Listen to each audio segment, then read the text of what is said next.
All right, listen, I just have one plea. I've got one request from our audience. Can somebody please help Michelle find an acceptable dry shampoo replacement, please? If I hear one more, Fester, it's nonstop, on her dry shampoo that she found that has been using, and then now it's been discontinued because apparently they just discovered that inside it has benzene. All right, hold on. Who cares about a little benzene? Yeah. Okay. If you were listening to yesterday's show, Can you buy it from Canada no, I don't want or her to Mexico? dude, I don't want her to have benzene in her Oh, head. who cares? Yeah. Benzene is a known carcinogen. Yeah, I don't think anybody knows what benzene is. Yeah. It's a chemical. Who You're does like it- benzene. I thought it was like Ben Gay. I don't No, know. Ben what? I've heard of benzene since I was 10. So what? You're a nerd. Hold on a minute. We've known. Fessa, look this up. Yeah, what is benzene that she's so upset about? I'm not upset about it at all. We must have known that benzene is a carcinogen for 50 years. Do me a favor, type into the Googles. How long have we known it's Benzene? Doesn't matter. The Googles know. How long have we known that it's a carcinogen? I can't wait to see you try to spell that. My God. Been a carcinogen. Carcinogen. Oh, jeez. Look. Benzene has been a known carcinogen, cancer-causing agent in humans for nearly a century. Since the late 20s. Yeah. 1928 specifically. Oh, my God. Wait a minute. And in 2026, suddenly Michelle's dry shampoo spray. What the hell's the name of this crap anyway? Chlorine. Chlorine? No, chlorine. Oh, that's right. Chlorine. Mm-hmm. And where do you buy this stuff? I just got on Amazon because, whatever article I read was listed it as one of the top ones. And I was like, okay, yeah. You couldn't buy it at Walmart? Probably not in the store. All right. Walmart website probably. All right. Anyway, so Michelle just is complaining nonstop about. How is this possible? In this modern day and age, there was a report in 1948 that concluded the only safe exposure to benzene was 0. And then, Okay, and how is this in this very modern time that we live in? You've been using this product for 5 years, 4 years, 10 years, a couple of weeks, 6 months? Okay, I don't know. It's been on the market for a long time. well, here's the deal. With Michelle's new schedule of coming in and hanging on the morning show every day, she has been, taking a shower at night instead of the morning because, her schedule's altered. Anyway, she likes this dry spray shampoo crap. It worked so well until they told me it had benzene in it and they're discontinuing it. I mean, And there's no alternative. They can't just put like a pump bottle in right? there. You would think. I don't know. How can you not reformulate it without benzene? Okay. So how did you find out about this? I'm sorry. I know, you're so intrigued. If you missed this, folks, on yesterday's show, this was also drama yesterday. How did you find out about this? It just popped up in my feed. A story like, the best dry shampoos. And I was like, I could use that. I had never really thought about it before. How did you find out that it had the benzene and that it has the... I went to reorder it. The benzene. Okay. Why do we say it like Frankenstein just learned to talk? I mean, it's benzene. I'm so aggravated about it. Because that's what she was doing at the house. He was so annoyed with it. How you're so aggravated that you're ingesting a chemical from a century ago? So benzene is a chemical derivative of petroleum distillation. Oh. All right. So, folks, you know what happened. They get the oil out of the ground. They get the crude oil out of the ground, whether it's heavy crude or light sweet crude. The crude comes out of the ground. Then, essentially, they boil it. They boil the crude, and at different temperature points, you get different derivatives from the petroleum, like diesel, like the sludge to make asphalt, then regular gasolines. When do you get petroleum jelly? And then when do you get Vaseline? Yeah.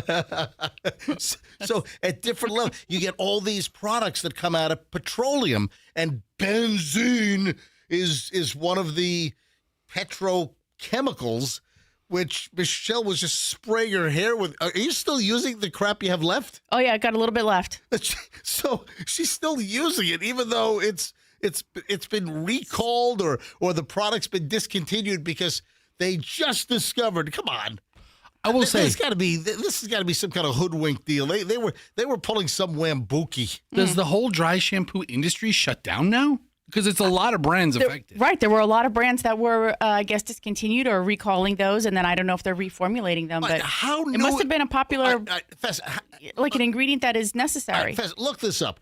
How long ago did this story come out about? See if we can find this. Do you have it? Dove, Unilever products, and Suave Tresemme were all recalled in 2022 due to elevated levels of benzene. My God. So, hold on. 2022. We're 4 years later. How is it still being sold then if it has benzene? They just found out. I don't know. I don't know. I tell you.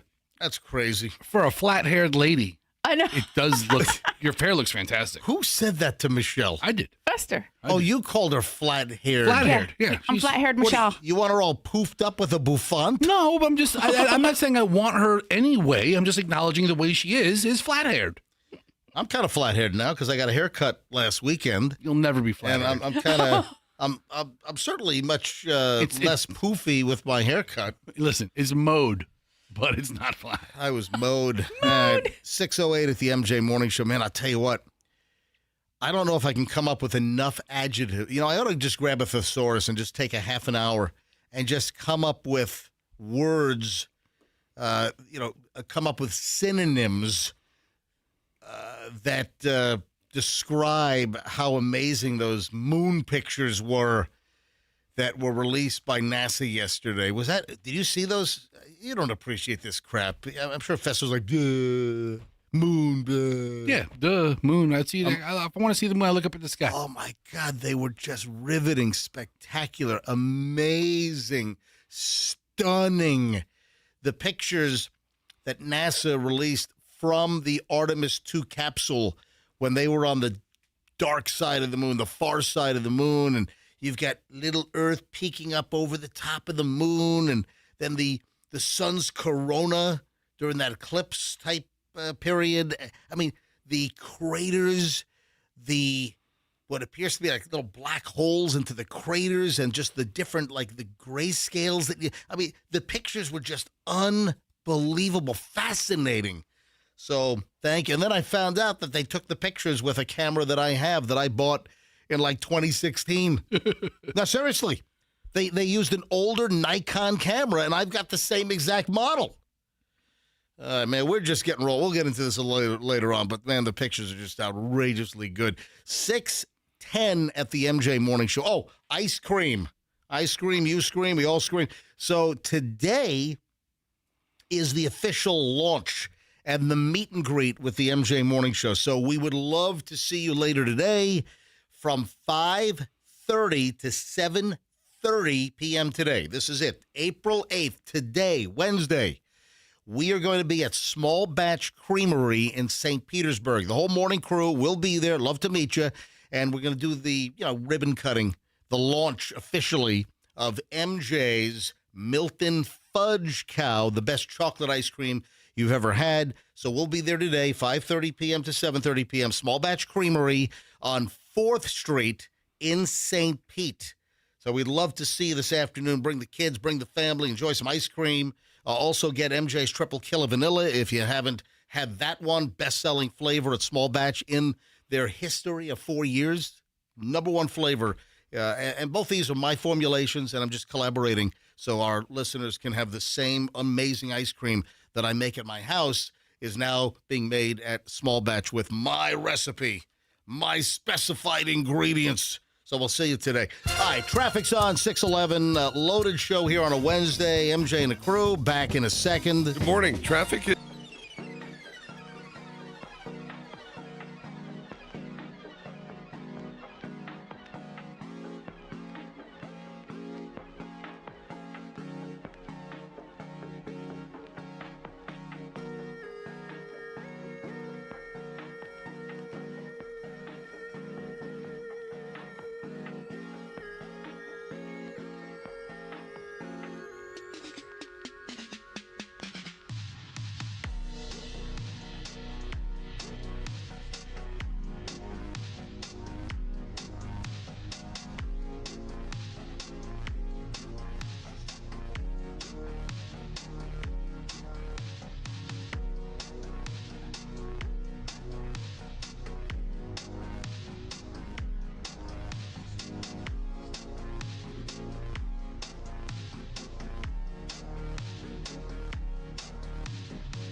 It's the MJ Morning Show, MJ Fester and Michelle. And, it is Bailey Wednesday. Bailey, the non-intern intern, is here. She's an intern. She's been here since, October. Is she? But she can't be classified as an intern because of some lawsuit years ago, not even with our company. Can we call her a barista and have her make some coffee around here? Yeah. Jeez. Yeah. Or what does she do? Let's call her a painter, and she can do a better job painting the doors in this building. We don't have to call her an intern. Yeah. Let's call her something functional. No, but Bailey is an intern. She's a graduating senior from University of Tampa. Oh, so she'll be a barista this time next year. And she's an intern on the show, but we legally can't call her an intern because some years ago there was a lawsuit. This is before Beasley, our parent company, even bought these stations in Tampa Bay. They used to be owned by CBS. And some inconsiderate intern thought they were taken advantage of by CBS Radio back in the day, and they ended up suing. So then CBS Radio canceled all interns across all of the markets all across the country where they had radio stations. And then for whatever reason, that policy continued when Beasley bought the CBS Tampa Bay stations back in late 2014.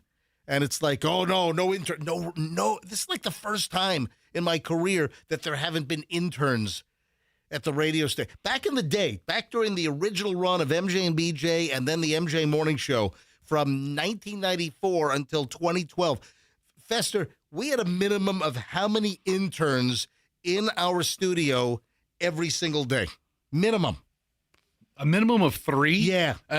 Maybe a maximum of 6? Yeah. Every single day. And I think not to be, smug about it, I think we affected the lives of like 200, maybe 220 people over the course of the internship program. Because a lot of them would come through for just a semester. Right. Some would stay for longer. Yep. But we had a lot of people. We did. A lot of interns went through our door. So, Bailey, you're the first non-intern. She had to sign a release that she wouldn't be doing any work and she's just an observer. Does making coffee constitute work? Because she doesn't do that. All right, so Bailey's here on Wednesdays, and it's a Wednesday. All right, this is a nutty story. Michelle, I don't think you've heard this yet. I don't think you peeked at this thing that I printed out in my pile. It's like, what? A woman was visiting Vero Beach, which is, on the other side of the state here in Florida. So a woman is in Vero Beach, and she rushed into the ocean, into the Atlantic, to help a swimmer that was struggling. But then later found out that police investigators believe he's a double homicide suspect. She saved a double homicide. Well, hey, perfect. Saved him so maybe he can get the death penalty later. Okay. I mean, if you're going to be in the business of saving people, you got to save everybody, and you figure it out afterwards, right? Wow. So Channel 25, ABC, WPBF, West Palm Beach, spoke exclusively with the woman identified only as Belinda. Oh, what if it's Belinda Carlisle? Because I don't know many Belinda. The only Belinda that I ever heard of is Belinda Carlisle. Yes, that's not a really common name. That's not. Hey, intern Bailey, can you name, do you know who Belinda Carlisle is? No. Hold on a minute. You've never heard, hey, Andrew, put Belinda Carlisle songs up on 28. Give me Belinda and then give me some of her band. All right? Put those, hold on, Bailey. You've never heard of Belinda Carlisle? No. I'm also trying to spell don't get your fingers off your computer. Don't look her up. I'm going to quiz you. Okay. You probably have heard some of her music. Well, Andrew's going to load up my button bar here, and I'm going to play. Oh, Andrew's going to have to cut this out of the podcast. But listen, I'm not affecting the live show by being worried about music clearances on the podcast. Blah. I can't. I'm curious if you've ever heard of Belinda Carlisle or know of her after I play some things here. Okay. All right, so have you surmised what she does for a living? Sings. Yes. Okay. All right, you're off to a stunning start. So far, so good. All right, we'll do your quiz here in just a second. First, though, Michelle, this is nuts. So this Belinda, who said that she was out for a morning walk when she heard someone screaming for help, she said she ran into the ocean and told the guy, "Get on your back. Let the waves carry you." So he got on his back, and he said, "I'm exhausted. I'm tired." And I said, "Do it. Get on your back and let the waves carry you. You can do it. Come on." Belinda said, "Double homicide? What?" So she finds this out after the fact. She says it's frustrating. So the rescue happened on the morning of March 24th. So it's a couple of weeks ago in Rio Mar Beach. And video released by police shows Belinda stooping beside the man on shore after he made it out of the water. She said that he told her he was exhausted and I would never go out that far again. She also said she told police he was going to take a long vacation. Police now believe the man is a double homicide suspect, Jesse Ellis. Ellis is accused of fatally shooting his estranged wife. And another guy, maybe the new boyfriend, both were Indian River County employees who work for the Public Works Department. Is that nuts? So this raises a major dilemma. What would you do if you knew that the person that was flailing and potentially drowning had murdered 2 people, would you have still helped to rescue the guy? Oh, man, that's tough. That is a tough one. I mean, he was just a suspect, or still is just a suspect. A part of me thinks you save him because if he is the suspect, or if he is the guy, right, a life in prison is much worse than a death in the ocean. He die in the ocean in a couple of minutes. You live in prison forever. Oof. Wow. Yeah. All right. So it was her romantic interest. Yeah. So the lady's name that helped the guy not drown, her name was Belinda. And then I asked Bailey, our 21-year-old intern, by any chance, you know who Belinda Carlisle is? Because the lady that helped is Belinda, and I've known no other Belindas. I don't think I've ever heard the name Belinda other than attached to Belinda Carlisle. So you don't know what she sings. No. But you did surmise with my clues that she's a singer. Yes. All right, tell me, 21-year-old Bailey, the MJ Morning Show intern, have you ever heard of this song? Hold on. This is on your playlist? Yes, I'm pretty sure. Wait a minute. But you don't know that it's sung by Belinda Carlisle? No. Well, now she knows. Now I do.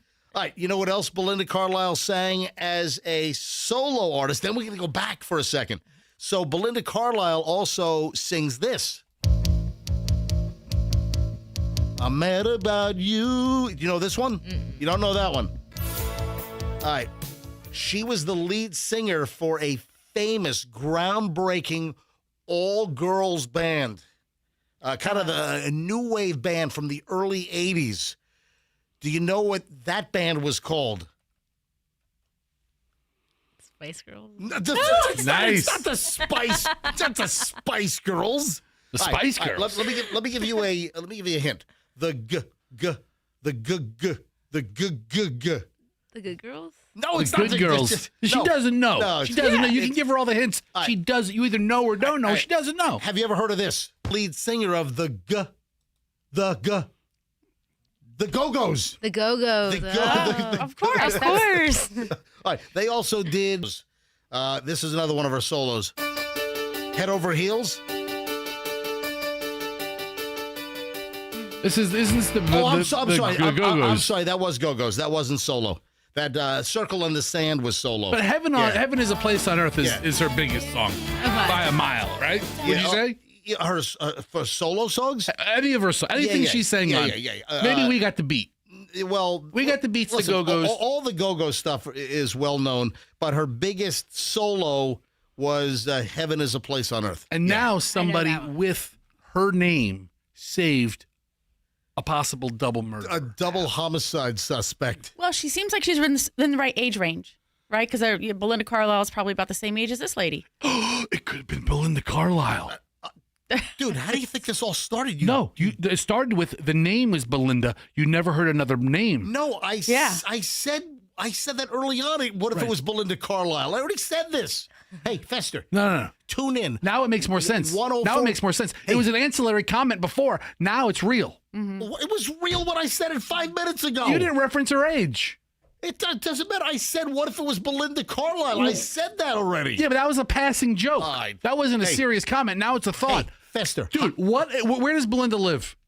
I don't know. You should look that up. You know what?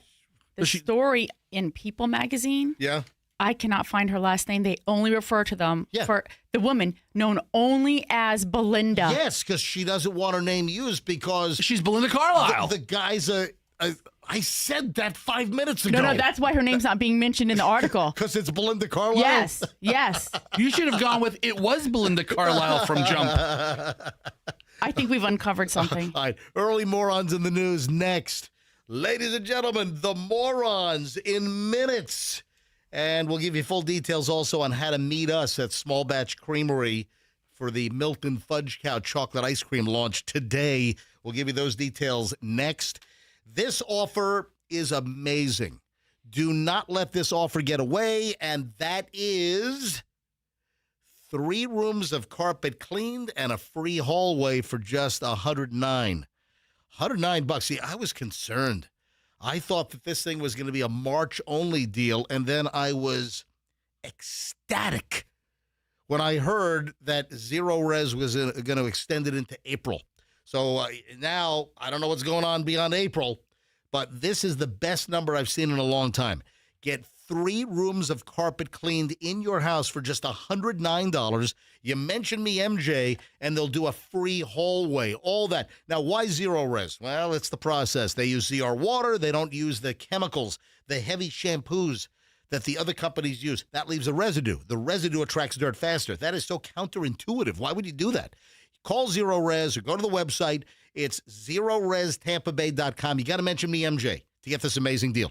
It's ZeroResTampaBay.com. ZeroResTampaBay.com. It's the right way to clean. More on to the news next. Traffic first. MJ, back in a minute. In Pasco County, we have an accident on the Suncoast Parkway southbound at Ridge Road. It's backed up to State Road 52. In Hillsborough County, we're starting to see some volume build on I-4 west around Branch Forbes Road and on the approach to 275. And there's a high wind advisory for the Sunshine Skyway, but all lanes open to traffic. Keeping you updated, I'm Schreiner.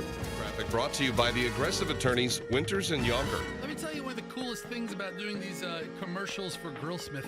It's when you go to Grillsmith, you send me a text message to my personal cell phone number.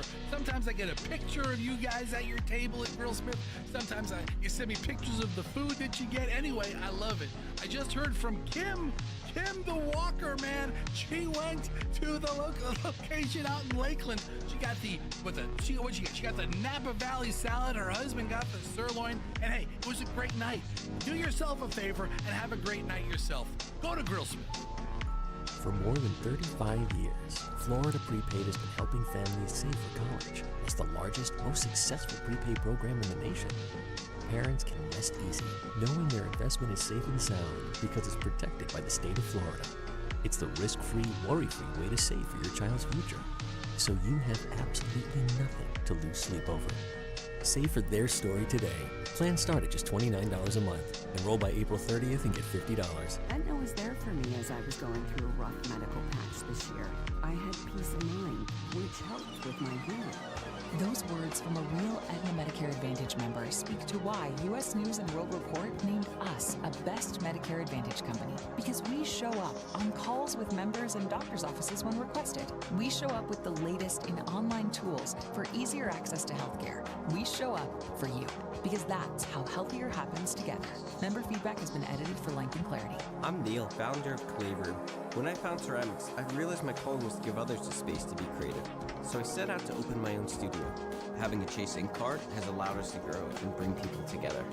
Now we're molding a creative community. With the Chase Ink Business Cash Card, you can earn up to 5% cash back on business essentials, so your business can go from here to possible.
I got a doozy of a story to lead off with morons of the news here in just a second.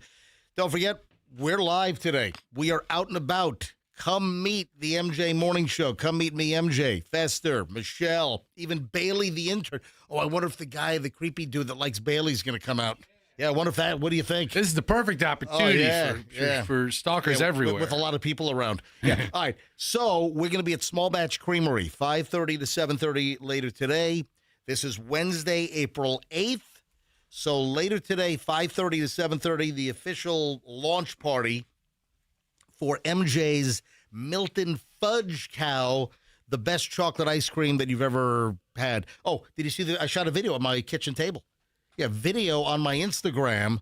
Actually posted two things yesterday, and then the guy that lost his pants at the Rays game. Man, that's taken off like a wildfire on my Instagram feed. Is it really? Yeah, we'll get into that later on. I got to track that guy down. I got to know who he is. Ass Man? Yeah, Ass Man. We got to find this guy. So we'll see you at Small Batch. Bring the family. Come on down. Meet us today, 5:30 to 7:30 p.m. Grab some chocolate ice cream, maybe the MJ Triple Killer Vanilla. We would love to see you. It's Small Batch Creamery. It's 5530 4th Street North in St. Pete. So, big road near what, 54th? Yeah, just north of the Salvation Army on the other side of the road. There we go. So, come see us later today, 5:30 to 7:30 p.m. Love to meet you. All right, leading morons of the news, man. You've got arson, and then you've got arson. Listen to what this guy said on fire. Oh, my God. Some maniacal, crazed, whacked-out employee set a $1.2 million Kimberly-Clark paper products warehouse on fire out in Ontario, California. Oh, wow. This is nuts. 1.2, mostly filled with toilet paper and like Kleenex. That stuff lights right up. That's the best kindling you could use. Oh my God, a massive 6-alarm structure fire ripped through a Kimberly-Clark distribution center in Ontario, California yesterday morning, and that led to the detainment of a current employee on suspicion of arson. Oh, yeah, Michelle. Ooh, make that audible. I did. You heard it. It was lightly off. It was right. It was. It wasn't like a. Well, I didn't want to. It was like a wisp of smoke. I didn't want to interrupt you. 1.2 million. I mean, that is huge. What is that? Like the size of a couple of football fields? I mean, when you think of these mega warehouses that seem to be popping up everywhere. Do you see look at the image? It's incredible. The image of, I mean, this has got to be like 2 or 3 football fields. It is a massive warehouse loaded with Kimberly-Clark paper products, toilet paper, Kleenex, all that crap. Those buildings that would have like 150 like truck pull-up areas where they can load the semis and get out. You know, like those Amazon warehouses where you see 100 tractor trailers backed into the loading dock. But this has the perfect fuel. Exactly. That's what they say in the story. That the facility suffered extensive damage, roof collapse.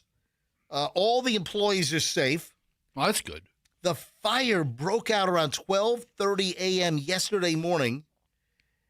More than 140 firefighters from multiple agencies, L.A. County, San Bernardino, Riverside, out in California. Around 20 employees were in the building, I guess, doing the late shift. That's prime time for these facilities because they load the trucks. They head out during early morning deliveries. Massive quantities of household paper products for distribution all over California.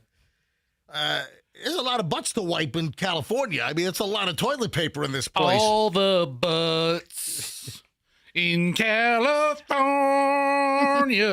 officials gonna stay dirty now because it's jackass. Lit the toilet paper place on fire. All the butts. So one of the employees alerted the others. Do you know what the employee said? All the butts. No. In California. One of the employees in the warehouse. Oh, I know what they said. Just after midnight, smelled the smoke, saw the blaze, and then yelled, "Oh, Lord Jesus, it's a fire." And they got out of the building. Man, that is nuts. I'm surprised there was only 20 employees at that time of day. You know, a third shift, that graveyard shift. Yeah. Around 20 employees were inside the building. Officials confirmed the internal sprinkler system was active, but the fire continued to spread because of the sheer volume of fuel. Yeah. Ontario, California police later detained a male employee who had been reported missing during the initial evacuation. That employee is currently in police custody as the primary arson suspect. Man, he hates that toilet paper. What's his beef with Kimberly-Clark? Exactly. Who hates Kleenex? I mean, really? Man, that's nuts. Yeah, total loss. The entire complex, a total freaking loss. Also, a bunch of big rig trucks were damaged. The ones that were backed into the loading docks all around this massive warehouse complex. Yeah, as of when I saw this story yesterday, cops, this is according to Fox in L.A. Mm-hmm. Fox in Los Angeles says that they had not yet released the identity of the employee. Oh, I have it. Oh, okay. So this was when I printed this story yesterday afternoon. So what's the name of this? It's a 29-year-old, and I don't know how to pronounce it, Shamel Abdulkarim. Oh, my God. What? And he was really actually an employee of NFI Industries, which is a third-party distributor for Kimberly-Clark, which I think is what you were saying. Like, they're probably loading up the trucks, so he might have. Yeah, man. I mean, was it deliberate? Was he smoking? Did he flick a cigarette and then realize, oh, my God, let me get the hell out of here? This is an arson investigation. They said that he had some social media posts that led them to him. So he was, apparently he was disgruntled with his job. So if you're disgruntled with your job, what do? You burn the place down. Light it on fire! I mean, yeah. Oh, yeah! Oh, Lord Jesus, it's a fire. All right, listen, folks, don't take, I'm being facetious. Don't do that. I'm kidding around. Yes, if you are disgruntled with your job, you don't burn it down. Yeah. Maybe this guy just watched the movie Office Space. Yeah. Remember that? Remember the culmination of the movie Office Space? Burning the place down, though, has always been my ideal last day at every job. What an ass clown. Yeah. Speaking of Office Space, that's where ass clown comes from. Oh, yeah? Yeah, ass clown comes from the movie Office Space. It's been too long since I've seen that movie. Yeah, why? The red stapler and everything? Yeah, see, look, I got my Milton red stapler right here. Yeah, the red stapler. With my red stapler. With my red stapler. Man, that's an arson moron in the news. Wow. All right, moving on. Yeah, this is normal parenting right here. Parents left 4-month-old in a Chrysler as they fled the scene where they were stealing. Yeah, a man and a woman up in Pennsylvania accused of leaving their 4-month-old baby behind at the crime scene. Yeah, these are fantastic parents.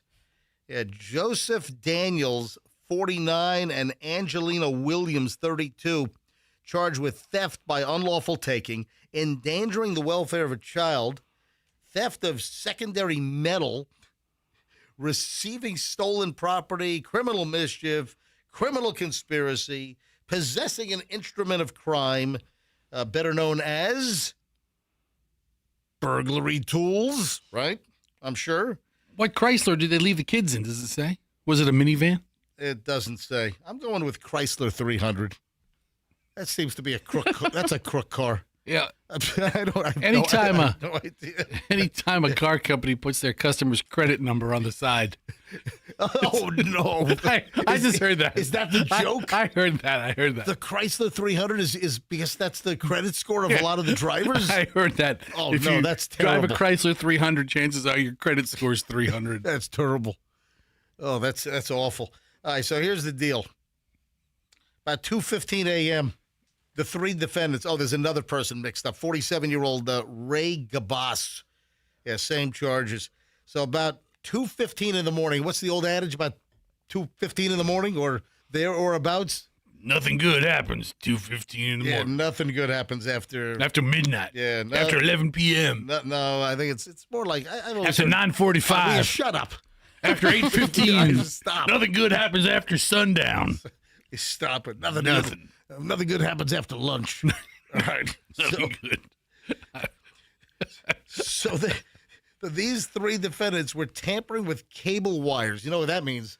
They were hot wiring or jumping cars? No, dude, they're metal thieves. They're trying to steal metal. I'm still stuck on the Chrysler. A lot of your meth heads, a lot of your tweakers, they steal wires and metal or like air conditioning equipment to like sell the crap for meth. Yeah, so they're tampering with cable wires. They reportedly had Andrew found it in another story. What is it? It was a Chrysler 300. Get out of here. Yeah. Andrew just said it in my ear.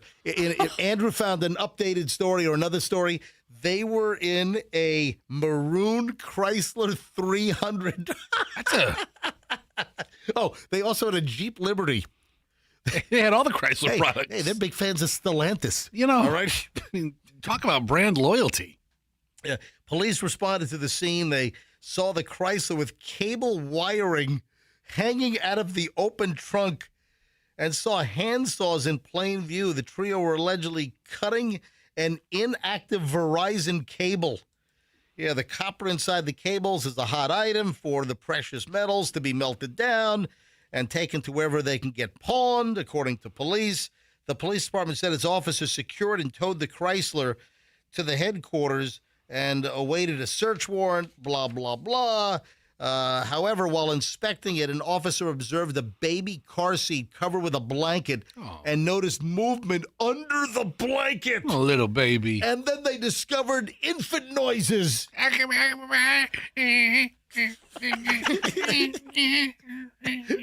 It's one fat baby. So they discovered infant noises, and the blanket was moving slightly. Let's get this big-ass baby out of here. Yeah, found the baby boy was unharmed and sleeping, was brought to a local hospital. Yeah, the three suspects are believed to have driven away in the Jeep Liberty. They left they fled the crime scene where they were stealing metal wire and left a 4-month-old. You're bringing a little baby to a crime spree at 2:15 in the morning, and then you leave, you flee. You know what? They might have been so tweaked up that they didn't even know they had the baby with them. That could have been it. That's why we call it morons in the news. Anyway, they're all in custody. They're facing big, big trouble. 300 credit score. All right, 6:53 at the MJ Morning Show. When we get back, 7 o'clock hour is on the way. Oh, Michelle We're driving in this morning. It's like, oh, my God, it's back. I'm going to be binge watching. So tonight at midnight, Michelle apparently is going to be up all night binge watching. What show? Why is Michelle all excited? I've never seen this thing. Well, I think I walked in on maybe. What show is Michelle watching without me? Hey, you'll find out next on the MJ Morning Show on Q105, 104.7 FM. Your air conditioning is a lifeline to comfort. Do not live your life uncomfortably with hot air. Yeah, if your AC breaks, folks, especially here in Florida, we rely on our air conditioning. And if you need air conditioning service, and you will, listen, I'm not putting a curse or a hex on you. At some point, your air conditioning is going to break. Could be later this week. It could be next month. It could be in the middle of July or August, or it could be a year from now. When it does, it's Air Rescue. So formerly Plan B Air Conditioning, they folded it into the already existing long-time Air Rescue, which has been in the Tampa Bay area for over 70 years. So Air Rescue, same great technicians, same honesty, integrity. You mention me, MJ, you will get 10% off your bill. Yeah, use that little card there. Hey, I listen to the MJ Morning Show. Give me 10% off. Any air conditioning issues, you call airrescue.com. It's 888-NEVER-WAIT. airrescue.com. Tell them that MJ sent you for 10% off. Two college brothers moving in storage. They have one mission, one goal, to make you so happy as a customer that you can't wait to get on the Googles and leave them a 5-star review. There is a reason why Two College Brothers Moving in Storage has over 1,200 5-star reviews. That, my friends, is unheard of in the moving business because there are a lot of crappy movers out there. You got moving nightmare and horror stories. Yeah, you're not going to get that with twocollegebrothers.com. Remember, you have the others, then you have Two College Brothers. It's got to be Two College Brothers, not cousins, not nephews. It's Two College Brothers. It's not two college inmates.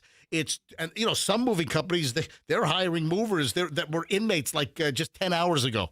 All right, you want heavily background check movers, and that's twocollegebrothers.com. Mention me, MJ. They'll give you free moving boxes. Twocollegebrothers.com, the smartest move you'll ever make. All right, traffic's on. Why is Michelle all excited about some TV show that comes out tonight, and she's going to binge watch it all night long? You'll find out next. Hang on. In Tampa, we have an accident.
Now shocked and stunned, she made a mistake. Michelle thought that this TV show that she has been watching, that the new season was set to drop later today at midnight tonight. Michelle just stumbled across the reality that the show actually dropped 7 hours ago at midnight this morning. Michelle, how'd you bungle that up? You know what? I usually rely on Julian to tell me because he's the one who turned me onto the program. Did Julian know? I don't know. He's usually on top of this. I don't think he knew. I got a text from Julian at 10 o'clock last night at the movies. I'm like, what? Our kid is going to the movies at yes. I'm sorry. It's 3 a.m. Eastern time. It was 12 a.m. Pacific time. Last night. Right. Or so this morning. So 4 hours ago. 4 hours ago. Yes. Sorry. All right. So, oh, great. That means you're going to go home after the show. You're going to binge watch this thing all day? Oh, yeah. No. There's only 2 episodes released. Oh, they didn't drop the whole season. Right. I don't even know what platform it runs on. Amazon. So it's on Amazon. Mm-hmm. Is that included with our Prime? Absolutely. That's why I can't get rid of it. What's the name of the show? The Boys. Oh, I was doing the build. I wasn't ready for that yet. Sorry, I thought you already said it. No, I did not. He said, "What's the name of the show?" I did not. I don't know what the show is. Do I need to teach you guys Radio Drama 101? How much longer do you want to build it up? All right. We're arguing about the day. We're going back and forth for 4 minutes on it. All right. So the show is The Boys, and I've only seen maybe cumulatively 47 seconds. Is it good, Michelle? I love it. Julian and Michelle have been watching this. Like when Julian is home from school on break, and I guess it came out first in what year? Like 2019? A while ago. Yeah, it came out like 6-7 years ago. How many seasons have there been? This is the 5th season. Okay. So the 5th season just came out early this morning. Right. And this will be the last one. And this is the last season. What the hell what is it about? I don't even know what this. Hold on. I think I asked a long time ago. Is it about bad superheroes? Yes. Okay. And no. There are some bad superheroes and there are some good superheroes, just like in every superhero universe. I walked in on a scene that you guys were watching. I'm like, oh my God, what the hell is going on here? What in tarnation? What in the wide world of sports is going on here? I mean, I walked in on something, Fester. I can't even. I'm not going to even attempt to describe what I saw. I've seen virtually none of this show, and I walk in on Michelle and Julian watching this, and this has got to be the worst possible thing. In 4 previous seasons, I think I walked on the most horrific thing that could possibly be shown. But this show is rank. I mean, it is. There's some gross stuff in this thing. Yeah, I learned the term for that with that scene, with viewing that scene with Julian. Do not talk about that scene. What's the term? Do not. I don't think. Write the term down. Hold on. You can't even say the term, can you? Well, it's if you're making a dinner, and you want to have more courses, you might toss a salad to begin with. That's the first time you've heard that? Yes. All right, no, I'd never heard that. I didn't know it. That was not the scene. That was the scene. She's telling you her experience. All I know is what is going on here? Oh, I get it. All right, The Boys on Amazon. Oh, is it laden with commercials? Don't you hate it? No. So we maybe. Listen to me.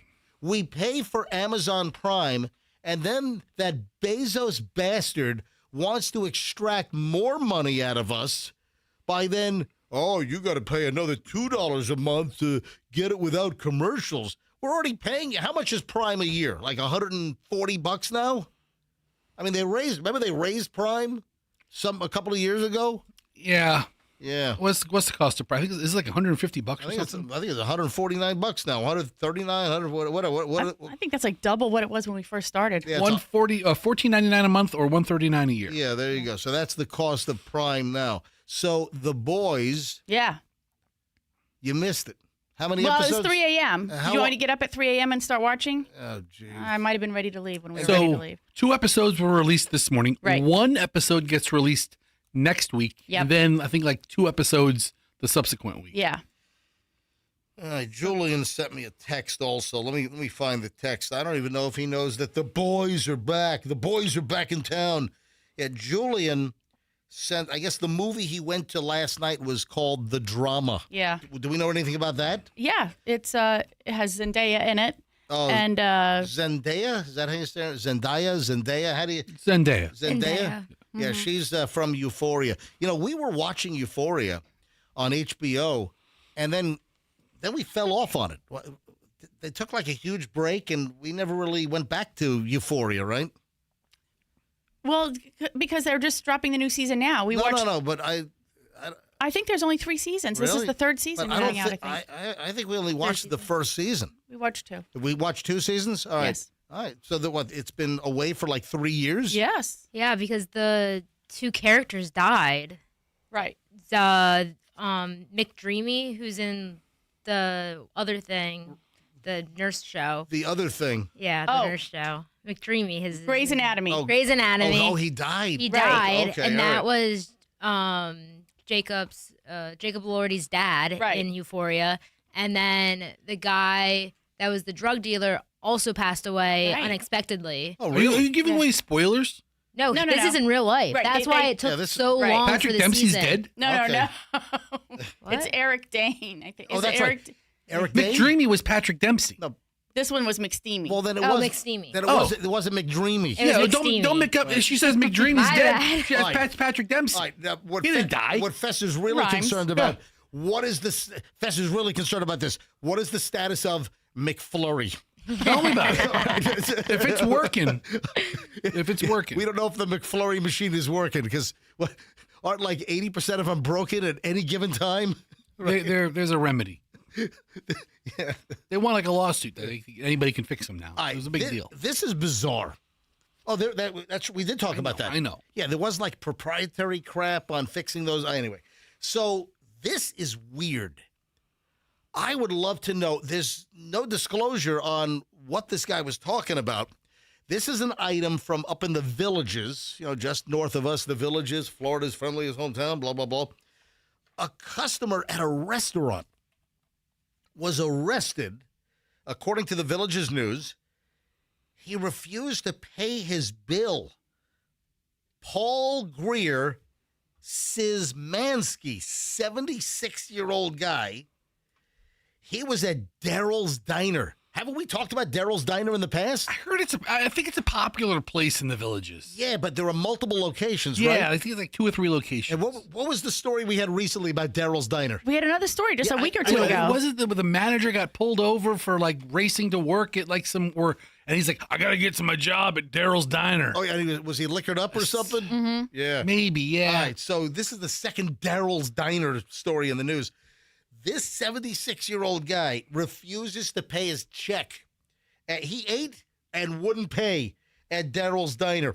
This is about noon last weekend, Saturday. Refused to pay the bill. According to the arrest report from the Sumter County Sheriff's Office, Szymanski claimed the restaurant was violating an unspecified federal law. I'm not paying. You're violating a federal law. So what? That releases you from paying your food check? So law enforcement was called to the scene. Daryl was having none of this. Daryl said, not in my store. You don't want to marry. You don't want to mess with Daryl. Yeah. You don't want to marry Daryl? What do you think? I was literally What are looking you at the saying? word married as I said it. I knew I had an M word in my head. Law enforcement was called to the scene. Szymanski ultimately paid the bill, remained very belligerent and uncooperative. He was told to leave the restaurant, but he refused. Wait a minute. You violated federal law. I'm not paying for my BLT or whatever the hell he got from the maybe it was the tuna melt. I'm sure they make a fine tuna melt. Or the meatloaf. So he refused to pay. And then he wouldn't leave the restaurant. So finally he paid the bill. After being told to leave 3 times and continuing to refuse to leave, they arrested him. What is wrong with, what is this guy's malfunction?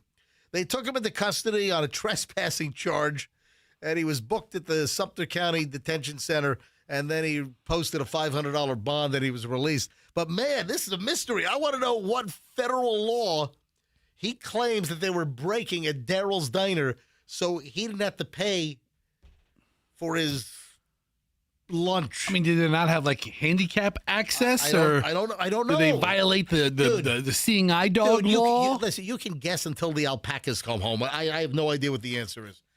Maybe can you track him down? All right. See if you can find Mr. Szymanski, and let's call him up. So when I said married earlier, yes. While you're talking about Daryl's Diner, I went to the Google box and I typed in Daryl's Diner and news, hoping to find the story about the drunk manager from a couple of weeks ago. Yeah. Mm-hmm. I don't find that story.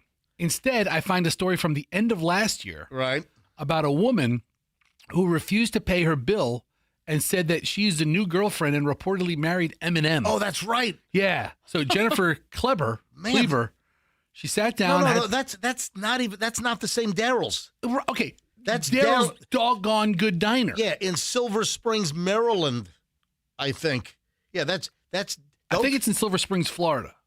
Is it? Yeah, because they mentioned Marion County later in the article. Okay, then it must be Silver Springs, Florida. When I type in Daryl's, I just saw Silver Springs. I typed in Daryl's Diner and I hit news, and that married story about the woman who said she married Eminem and he'll pay the bill came up. That's why I said married. So, haha. Did you take a shower this morning? You know what? It's crazy. I did. All right. Yeah, I did. The reason why I ask if you took a shower this morning, Fester, is I have the list of shower routines that are recommended by doctors and dermatologists. Shower routines. You might be getting ready to get into the shower right now, so I'm going to give you some best practices for shower time. They say do not use really hot water. Yeah. You've heard that, right? Yep. Yeah, when it comes to what water temp should be, a board-certified internist, Dr. Asim Nazir Chima, says that I start with lukewarm water and finish with 30 seconds of cooler water. So you go even cooler. So nothing hot, lukewarm, and then cool. Wow, a 30-second cool water finish helps the circulation in your body without shocking the system. I had a friend who had like the worst zits growing up. Oh, jeez. And his mother made him always take a cold shower at the end, like the 30 seconds, because she was like, it'll close your pores. Really? Like your pores won't get greasy. Oh, yeah, because the hot water opens your pores. And he made him take a cold shower to get the whiteheads out. I don't know. All right, here's another doctor, Dr. Samantha Schneider, who's a board-certified dermatologist, says take shorter, less hot showers. Yes. What, Michelle, are you aware of this anti-hot shower yakage? Yes, it's not good for your skin. Really? So supposedly. What temperature do you shower at? 110. I don't know. Something high, something hot. I totally disregard that. 220, 222, whatever it takes, whatever. Yeah. All right, so, I mean, a lot of this no hot shower stuff. I'll take as hot a shower as I could stand. Yeah. I like a hot shower. Next, this is shower talk here on the MJ Morning Show. All right, what should you wash first, according to the experts? In the shower, what should you wash first? All right, I'm open to what you can shower with, shower wash first, but I know what you wash last. I'm just saying. I don't want to hear that. I'll tell you later. I mean, I guess I start from the top down, right? You start with your hair? Yes. Yes. Yes. Yeah, okay. Yeah. If you're in the habit of lathering your body first, no. Start with the hair. Yeah, reconsider how you order up your cleaning. I wash my hair first, according to Dr. Chima. If needed, then I wash my body with, and then the high odor areas. Yes. This prevents shampoo residue from sitting on my skin. Yeah, so wash your hair. Michelle, do you exfoliate? No. You ever thought about ex-husbandating? No. All right, just asking. So you don't. I mean, I have exfoliated. I just don't have anything right now in the routine. Okay. They wash your back, exfoliate, blah, blah, blah. Choose the right cleanser. Do a simple search for body wash, and you'll find hundreds of options, but you got to find the right one. I like the good exfoliator with like the apricot seed all ground up in it. But Dr. Schneider doesn't say the right one. She says, I use antibacterial soap in the underarms, groin, and feet regularly, but I don't use soap on my body. Oh, I like oil-based cleansers to help keep my skin moisturized. Michelle, do you have different tiers of body and face cleanser in the shower? Absolutely. Oh, you know what? You do have a ridiculous array of crap in the shower now that I think about it. I use like antibacterial on everything because it's a bacteria. I'm a petri dish. I'm a big fat petri dish. Fester. Yeah. Oh, listen to this. Avoid loofahs. I only use loofahs. I have a loofah. I have a big loofah. I'm sure you do. Avoid loofahs. Once bought a loofah down at the Sponge Docks in Tarpon Springs. Listen, Michelle, this runs counter to your complaints about me.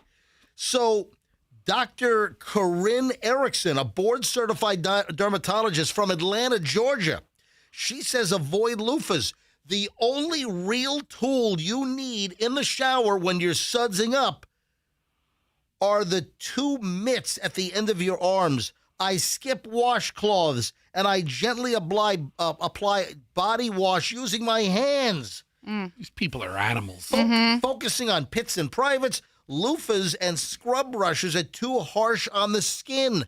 And you bust me for, you're gross. You're not using a washcloth. That's been, Michelle's yelled at me for years that I don't use a washcloth. This is a board-certified dermatologist. In what country? Right. I said Afghanistan? I said Atlanta, freaking Georgia. Could be Atlanta, Afghanistan. No, it's Atlanta, Georgia. It's not Atlanta, Pakistan. This doesn't sound right. No, it's Atlanta, Georgia. This is junk science. Yep, she doesn't know what she's talking about. She's probably a very filthy person. Yes. How do you wash dishes? With your hand?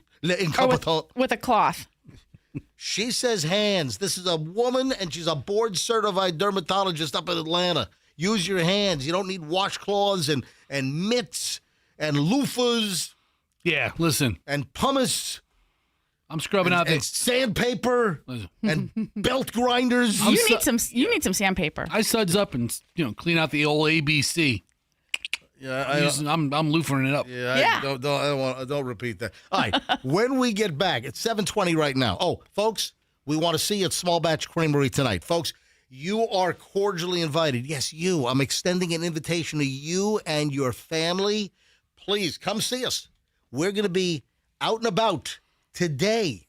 So 5:30 to 7:30 p.m., join us, the MJ Morning Show, me and Fester and Michelle. Oh, Bailey, the intern's going to be there. We're going to be at Small Batch Creamery on 4th Street in St. Pete today, Wednesday, April 8th, and we'll be out there 5:30 to 7:30 p.m. We're launching the best chocolate ice cream ever officially. So it's been in the store for about a month. It's my MJ's Milton Fudge Cow, the best chocolate ice cream you have ever had, and we'll be there today. St. Pete, 4th Street North. Just look up Small Batch Creamery, and we'll see you there. Love to meet as many listeners as possible later on. All right, when we get back, Fester calls me and says, oh, my God, you're not going to believe what happened at the Rays game last night. And then Fester... You're not going to believe what happened at the Rays game last night. And Fester sends me video. Oh. And then I post it on my Instagram. We've got to find this guy. I have to know who he is. We got to find Ass Man. I want him to be my new best friend. We need to find Ass Man. He's got to get the license plate from Kramer. Ask Yes. him. Yeah. All right, hang on. That is just one thing that we will hit first off, and we're loaded. We are absolutely packed. MJ Morning Show, over an hour and 20 minutes of nonstop content rolls next here on Q105, 104.7 FM. You want a miracle? I'll tell you what you can do to get a miracle. You go to Miracle Toyota out in Haines City. Attention, fabulous Polk County listeners. Now, we've got a huge fan base in Polk County, and I thank everyone in Polk County for listening to the MJ Morning Show. And I'm going to help you out with your next Toyota deal. It's in Haines City. It's Miracle Toyota on 27. This is a family-run operation. They're going to treat you so well. They always have great stuff going on. It's a beautiful dealership, and they've got great people working there. So if you're looking for a Toyota car, truck, or SUV, head to Miracle Toyota. You're in Lakeland? You go to Miracle Toyota, you tell them MJ sent you, whoo, you're golden. And they always have something cool going on, like Community Appreciation Month. This month, when you buy a Toyota, they will donate a portion of your vehicle's purchase to the charity of your choice. How about that? I mean, maybe your church, maybe a Cub Scout group, whatever. You pick the charity, and they'll make a donation. Miracle Toyota, please do me a favor and tell them that MJ sent you. Mark Spain Real Estate is on standby to help you sell your home. When you are ready to sell your home, I'm recommending this to friends, family, phenomenal listeners like you here on the MJ Morning Show, that you call Mark Spain Real Estate, and you'll save time. You'll make the most money. Yeah, Mark Spain Real Estate. You can trust them to sell your home hassle-free with a strong all-cash offer. Mark Spain Real Estate has been helping homeowners like you sell homes for 30 years, and they have over 72,000 satisfied customers. Give an example. Tracy says the guaranteed offer from Mark Spain Real Estate was fantastic. It could not have gone any better. Received an offer that was higher than what they were expecting. She loves Mark Spain Real Estate. So when it comes time to selling your home, get impressed like all of these customers. They'll sell your home. They'll make it easy. Go to markspain.com for a guaranteed offer on your home today. That's markspain.com, and start packing. Your lawyer that you choose when some imbecile, Fessa, you know what an imbecile is? A numbskull, an imbecile? Yeah, or nincompoop or Nimrod. Okay, yeah. You know what? It's multifaceted. Okay. But an imbecile is a Nimrod, or what do you say? Numbskull? A numbskull and an imbecile. It's an imbecile. And they're out there, man. They are driving like maniacs. And when you have one rear end you at a traffic light, you're sitting there. You're Johnny Good citizen. Maybe you're Janie Good citizen. You're sitting at the light. Next thing you know, here comes a car, and it just...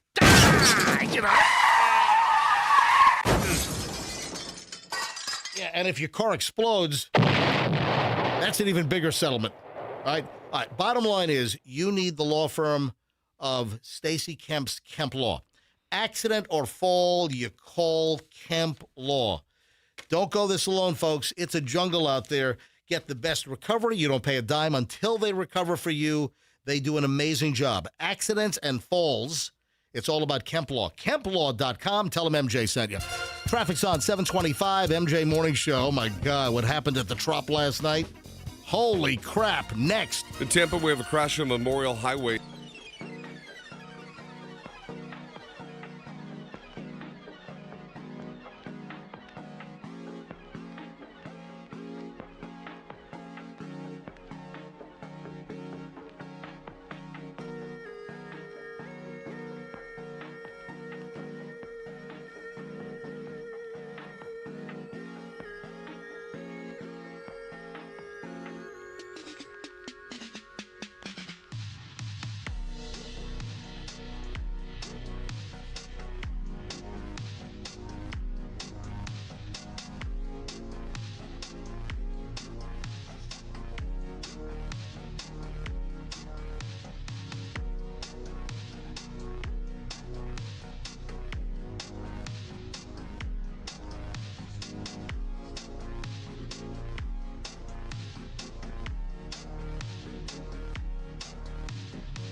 All right, folks, 7:29. It's the MJ Morning Show. Hour 20 minutes nonstop. MJ starts right now.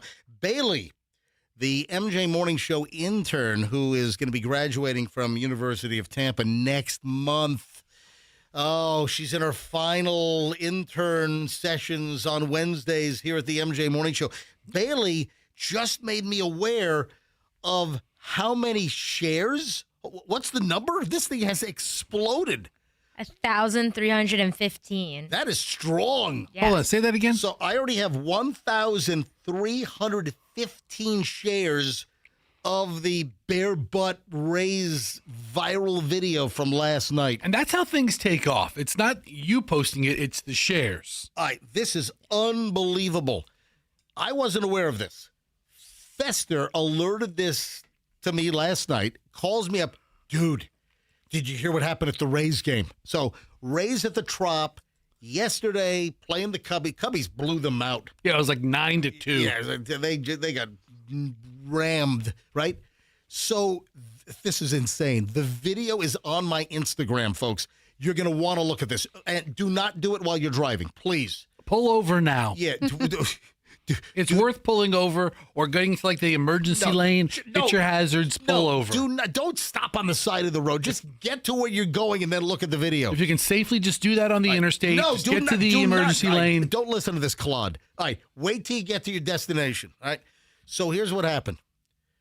A dude along the first baseline or past first base, was he along the right field baseline? I guess he'd be looking at the outfielder, and he was closer to the flagpole. It wasn't the party area. Yeah, what's that little? Is it something alley? There's an area. The guy's like just past the first baseline. He's in the early seats. Right field baseline. Pretty good seats for a Rays game. Yeah. This dude goes to grab a foul ball. The guy's hefty. He's a big boy. Yeah, this is a big dude. This is a hefty guy. The guy goes to grab a foul ball, and his freaking pants fall down. And we're talking about, man, you thought that the Artemis moon pictures were big. Nothing compared to this guy. Man, 2 full moons. We had the Artemis stunning photos from space, and we had photos at the Trop last night. Oh, my God. Michelle, have you seen the video yet? I did. I watched it last night. I posted. I'm like, Michelle, you got to look at the video I just posted. It's on my Instagram. We have questions, and we're about to ask those questions. We're about to ask all the questions. We're about to ask them all. It's a big ask fair. All right. So if you have not seen the video yet, it is on my Instagram, Certified MJ Radio. Foul ball hit over to the out of bounds, right field line, and this guy runs to get the ball in his section, and literally his pants fall down. It is full 100% ass. It's all ass. It's like, what is going? The guy's pants fall down to his ankles. He had no underwear on, apparently. I mean, or it all slid down together. He wore the underwear with the world's worst elastic. Right. Like the last day the elastic is functional. I bring up the audio. Bring up the audio from my Instagram. Go ahead and reset it. All right, hold on. You ready? It's going to reset in a couple seconds. Here we go. All right, you got it? Big guys. All right, go ahead. Come on. All right, go ahead. All right, bring up the audio. Go. All right, so here it is. Here it comes. Here. There it is. It's down the right field side, will be out of reach.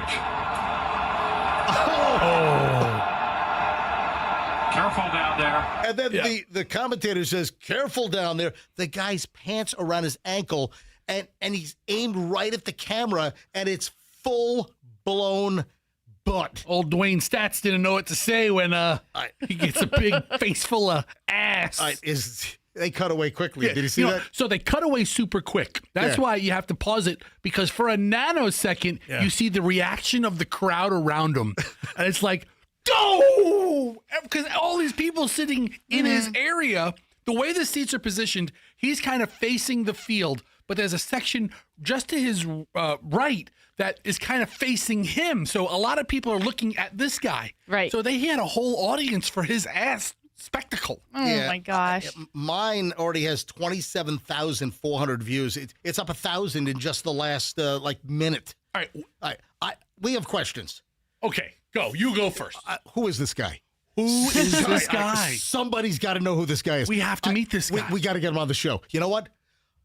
I want to give him 3 gallons of MJ's Milton Fudge Cow ice cream at Small Batch Creamery. It's a very nice gesture. Yes. That's the last thing this guy needs. All right. Does anyone know who this guy is? Somebody listening must know this guy. Or if you are this guy, we got to talk to you. We come in peace. We have questions. Exactly. We want to meet you. Hold on. No, it goes deeper. I want to buy him a belt. Listen. All right. Hold on. Stop now. Hold on. I want to buy him a belt to keep his pants up. Listen. He's probably more of a suspenders-looking guy. But if you make jokes about his pants falling down, he's going to be sheepish about contacting you. Dude, how do you not make jokes about his pants falling down? Acknowledge that it happened. He might be very... I mean, first of all, if it were me, I would think it was like the most hysterical thing ever. Does anyone know who this guy is? We want to be friends with him. We want to know who Pants Man, Ass Man is from the Rays and Cubbies game last night down at the Trop. We got to know. Once we find out who he is, yes, we are going to petition the Tampa Bay Rays.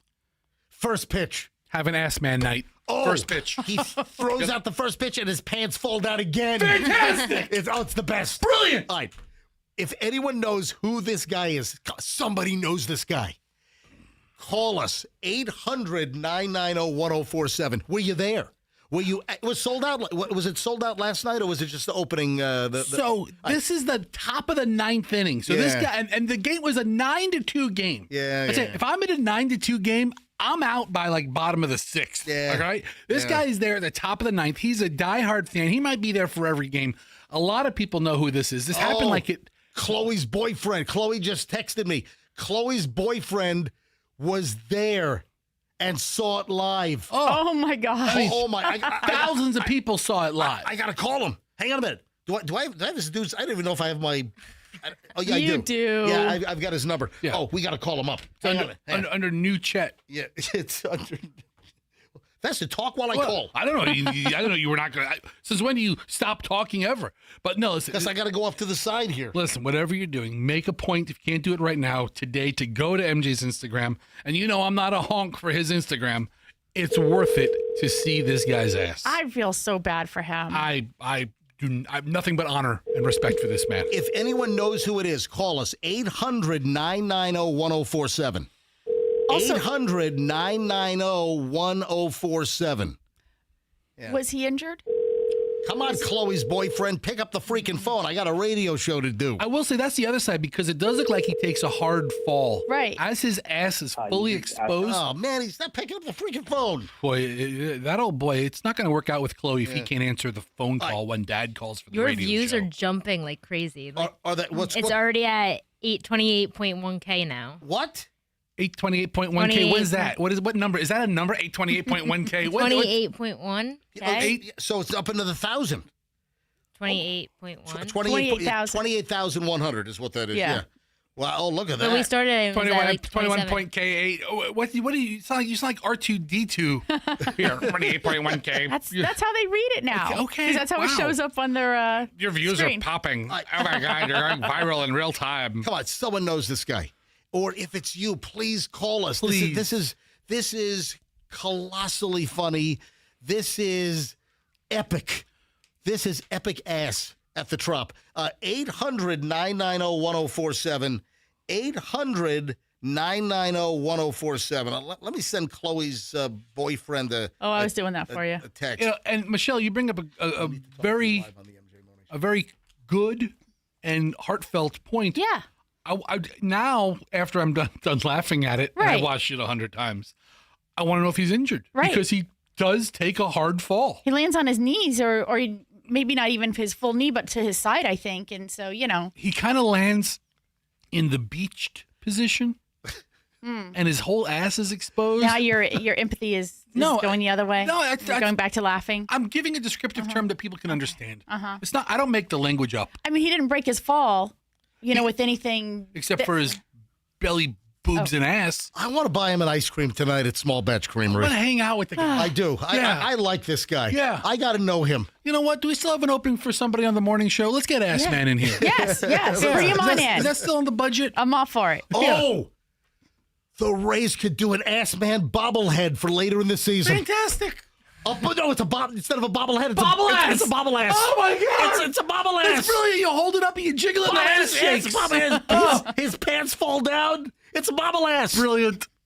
There's so many. You know, this is a gift just handed to the Tampa Bay Rays marketing department. These teams all struggle and they come up with, they brainstorm and they come up with these forced ideas that don't. This is organic. Totally organic. Yes. You couldn't beg for better press than this. This is the best thing to happen to the new Tampa Bay Rays owner. And if his pants would have fallen down from the front, that would have been organ. Oh. It would have been organic organ. Let's be glad what happened happened. All right, the phones I got to meet this guy. Phones are ringing. I don't know if we're getting Andrew's screening calls. Who is this guy? Who is Buttman? Who's the guy that lost his pants? I got to read my comments. I've got tons of comments on there. Maybe someone left them. I don't have time to read the comments now. I mean, it's not later in the year. Like, let's say the guy goes to every game. It's only been. This is the second home game. By the middle of the season, you know everybody in your section if you go to all the games. Oh, no. What? Chloe just said, never mind. He wasn't there. Oh. He saw it live on TV. Like everybody else. Yeah. Like we did, Chloe. Thank you. But who probably did was his mother, because I think she has season tickets. Oh, really? Yeah. But who is there? If you're a diehard, well, I guess if you're a diehard Rays fan, if you're a fair weather Rays fan, right? You go for the team for the night, and it's what was last night? Was it Wednesday or Thursday? Tuesday. It was Tuesday. Yeah. It was a Tuesday night. I don't even know what day of the week it is. On a Tuesday night, the team's getting blown out. Right. Let's go home. Let's get out of here. It's already the seventh inning. You go home early, and then you miss Ass Man. Yeah. Yeah. That's what happens. He ought to write into Dear Flabby, because I saw some Flabby. I tell you what, man, he's a big boy. All right, Andrew says grab line 2. Hi, MJ Morning Show. Who is this? Hello? This is Stuart. Hey, Stuart. Stuart, welcome to the MJ Morning Show. What can you tell us, Stuart? I was just having one question, but did he get the ball? It looks like he did get the ball. Yeah. I will say they cut away pretty quickly, so I don't know if it rolled away. Yeah, but I think he might have gotten the ball. It looks like he obviously fell or dove for the ball, because there's 2 rows of seats. Yep. He's in the second row, and he kind of gets pinned and twisted, and he falls. I don't know where the ball ended up. Go look at the video. The guy's pants fall completely down. He's got no underwear on. It's full moon. Yeah. All right. It's on my Instagram, Certified MJ Radio. That's Certified MJ Radio. Thanks for the call. Appreciate it. Dear Flabby, is he rude or nice? Dear Flabby, when you want fat advice. Tomorrow, about 7:45, Fester is back. Dear Flabby will answer another listener dilemma question. Dear Flabby, tomorrow. Hi, Michelle, you ready to talk about the celebrity rumors? Michelle's fascinated. Michelle said, hey, Fester. Michelle says to me, man, we've got to talk about the celebrity rumors. Where do you stumble across this? Where was it? Was this on? It was a Reddit question. So what was the question on, and this is great, celebrity rumors, over time? Go ahead. The question was, which celebrity rumor do you secretly believe is true? What celebrity rumor do you believe is true? Mm-hmm. Now, all right, there's like this stable of rumors that just have been around for a while, and I don't have interest like in the Richard Gere deal. Right. I believe that one's true. No, that's not. I believe it. I totally believe it. The gerbil story is completely false. I told my kids that one. I was like, hey, you see that guy? See that guy in the movie right there? Mm-hmm. Let me tell you about him and a gerbil. Yeah, let me tell you about his habit trail. Yeah. That is a completely false story. Good luck shaking that one. False story. All right, so Michelle. Yeah. There are some interesting things. Go ahead and kind of set this up. So the question was asked, and the answers always go to, the long list of people that we know or assume are gay, or maybe they're rumored out there to be gay, and who really cares about that? But there were other. I'm not interested in this celebrity's rumored to be gay. I'm not interested in that. Yeah, right. Yeah. But it was there were also other rumors about like who fathered whose babies, because I guess there are some celebrities who have babies or children now without having been married and haven't disclosed like who the father is, who's an alcoholic, who's a drug addict, and what they do about it. But some of the interesting ones were Bruno Mars' gambling debt. Do you know anything about this, Fester? That he owed like a ton of money to the casinos, and that's why he did the Vegas residency? Yeah. So you heard that? I heard it. Is it true, or is it just a rumor? But like he owed like a ridiculous amount of money. Ridiculous is what they say. Like more than any other celebrity ever. So he performed shows to pay off his gambling debt in Vegas? Right. For which company? MGM. Wow. Is that true? Like he had like the rumor was, I think, $50 million that Bruno Mars gambling debt to the MGM. You know what we ought to do? We ought to take some calls here. That's the rumor. We ought to take some celebrity rumor calls. Like, what celebrity rumors have you heard over the years? Anything? I don't know what kind of calls we can drum up here, but look, I'll give it a shot. 800-990-1047. 800-990-1047. Any celebrity rumors that you heard, you believe, anything that kind of sticks in your mind, celebrity rumors, 800-990-1047 is how you get in. Now, speaking of gambling debt in Vegas, and I know that this was not a rumor, I know this was real, Charles Barkley, remember? He ran up some crazy gambling debt at the Wynn Casino. Remember, like Steve Wynn was trying to collect from Charles Barkley. It might be 10, 15 years ago, or maybe even more. But Barkley ran up, like, I think hundreds and hundreds of thousands of dollars in gambling debt. His total losses over the years are around $10 to $25 million. Oh, my God. I'd best just look this up on Google. Charles Barkley has openly admitted to a serious gambling habit, estimating his total losses over the years around 10 to 20. Wait a minute. I think I lost 10 to 25 million. So wait a minute. That's a pretty broad range. You got a $15 million spread? You've lost so much money you can't even account for potentially $15 million? I mean, if you want a reason not to carry a Capital One card, their endorser doesn't know, but within $15 million. Charles Barkley does Capital One? All during the NCAA basketball games. All right. It's him and Samuel Jackson. And Jennifer Garner. And Spike Lee was in the past. Magic Johnson did it this year. Hey, Capital One, can I put gambling debt? What's in my wallet? A whole bunch of gambling debt. There you go. How many points did he get on that? What's in your wallet? Not a lot of money because I got a gambling debt. Listen, in 2008, Barkley faced legal trouble for failing to pay a $400,000 debt to the Wynn Las Vegas casino, which he later settled, calling it a stupid habit he could afford. Yeah. I mean, I guess a lot of people have stupid habits they can afford. Yeah. So with the Bruno Mars thing, MGM came out and made a statement on the record that he has no debt with them. But as everybody points out, of course not, because he paid it off. Right. He signed the contract that says, I'm going to perform for you. So there is no debt because, they wiped it clean. Do we know what Bruno Mars's gambling vice is? Like, is he craps, blackjack? The whole thing is nickel slots. The whole thing is denied. It's what? I think it might be poker. Really? Well, because they said one of the other rumors is that Tobey Maguire is also like a professional poker player. Yeah, Tobey Maguire? Yeah. Yeah, I've seen him in a couple of tournaments. Really? I watch like the World Poker Championship stuff on TV once in a while. Hey, if anyone has any celebrity rumor stories, or if you've heard rumors about celebrities over the years, or if you have, bona fide stories, 800-990-1047, 800-990-1047. Hey, Andrew, my screener has died. Let me see if can I go to? Let me know. Can I go to calls? Because I see calls are on hold on my desk set, but my screener's dead.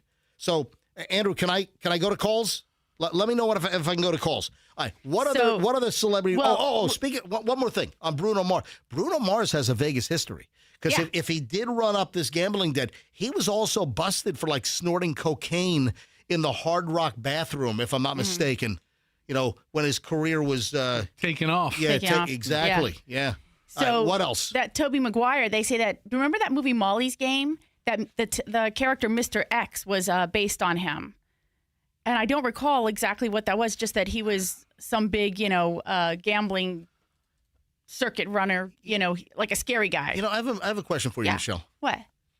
How do rumors get started? They're started by the jealous people. Maybe. Remember that song, Timex Social Club? How do rumors get started? They're started by the jealous people. Mm-hmm. Remember that? Mm-hmm. Any other good? Well, the other thing that I learned, this was very educational as well, is that when a celebrity says that they have Lyme disease and they have to go in for treatment, that is actually code for addiction counseling, that they're going into like some kind of rehab program. Hold on, so because apparently you'd rather people think you have Lyme disease? Yes, apparently. At least Lyme disease, you get some degree of sympathy. Right. For being an outdoors person that got bit by a tick. Yeah, a tick hitched a ride on my head. Oh, it's so unfortunate. They have Lyme disease. There have been so many celebrities, I guess, that claim to have Lyme disease, and the symptoms, I guess, are very similar. That it's so prevalent that that the government isn't even offering adequate funding for human Lyme vaccines because people like up in the New England area, they're always going to the rehab facilities. All right, let me grab Anonymous. Anonymous, you're on the MJ Morning Show. Welcome. I've got Anonymous on line 3. You're Anonymous. Go ahead. Hold on. Now you're saying your name? Danny is my name. Hey, Danny. It says Anonymous on the. Okay, go ahead, Danny. What's your rumor? I got two rumors. One was some friends of mine when they went out to Vegas at Carrot Top after the show. They had some apparent stuff after the show, and then the local rumor for some of the local celebrities. Some were on radio and TV. They've had Yanni massages. You ever heard of that rumor? A Yanni massage. What is that? Isn't Yanni the pan flute guy? No, that was Zamfir. Oh. No, Yanni is. Did he do kids? And they went to the massages because they're either they were pregnant or their husband couldn't perform at the time. Oh my, it's terrible. Hold on. It's true. I don't know. It's true. I don't know what a Yanni massage. Without naming names. You might know of one person. Without Well, I naming. don't want to name names. Right. Well, she's on TV, and one's in a commercial. I don't know. I'm not. Maybe this was not a good idea. Hold on. Maybe this was. This could have been the MJ bad idea of the day. What's a Yanni massage? She used to work with you. What's a Yanni massage? Is where you. Yes, it's the. Hold on. I don't. Should we say this? Well, I don't even know if I can put this on the air without saying any names, and I don't know who you're talking about. Yeah. I've never heard the term Yanni massage. What is it like Yanni? Are you talking about the musician Yanni? No, when they go in for a massage, they have. Oh, hey, I don't know if we want this. I gotta know. I keep bringing it. Well, send me a text message, Joe. You know my number. Send me a text message. Let me give you a little clue. What? You know how we talk about those locations, the spa massages, maybe on Kennedy, that provide a certain service for typically gentlemen? Right. Apparently, this is one for females. Oh. A Yanni massage is it's spelled Y-O-N-I. Oh, okay. It's not. See, I heard Yanni. I thought it was the musician. I'm like, holy crap. Right. All right. Oh. Michelle knows. Michelle I knows looked what it up. is. I looked it up. Okay, Let me it's a. get your next appointment, Michelle. No, don't stop it. I mean, Yanni was this terrible. I'm an expert at these. It's That's true. what this is. It's true. I looked it up on AI, and it's a therapeutic massage to promote relaxation and pleasure that involves that area. Yeah, that's all we need to. All right, this was a terrible idea. Thanks for the call, Danny Anonymous. I know what my next career is going to be. You learned something new. So How you anyway, doing? back to the Reddit thing. One of the interesting comments was that someone's agent or PR firm has posted this question to gauge whether rumors have spread and how much about something heinous their client did. Oh, say it again.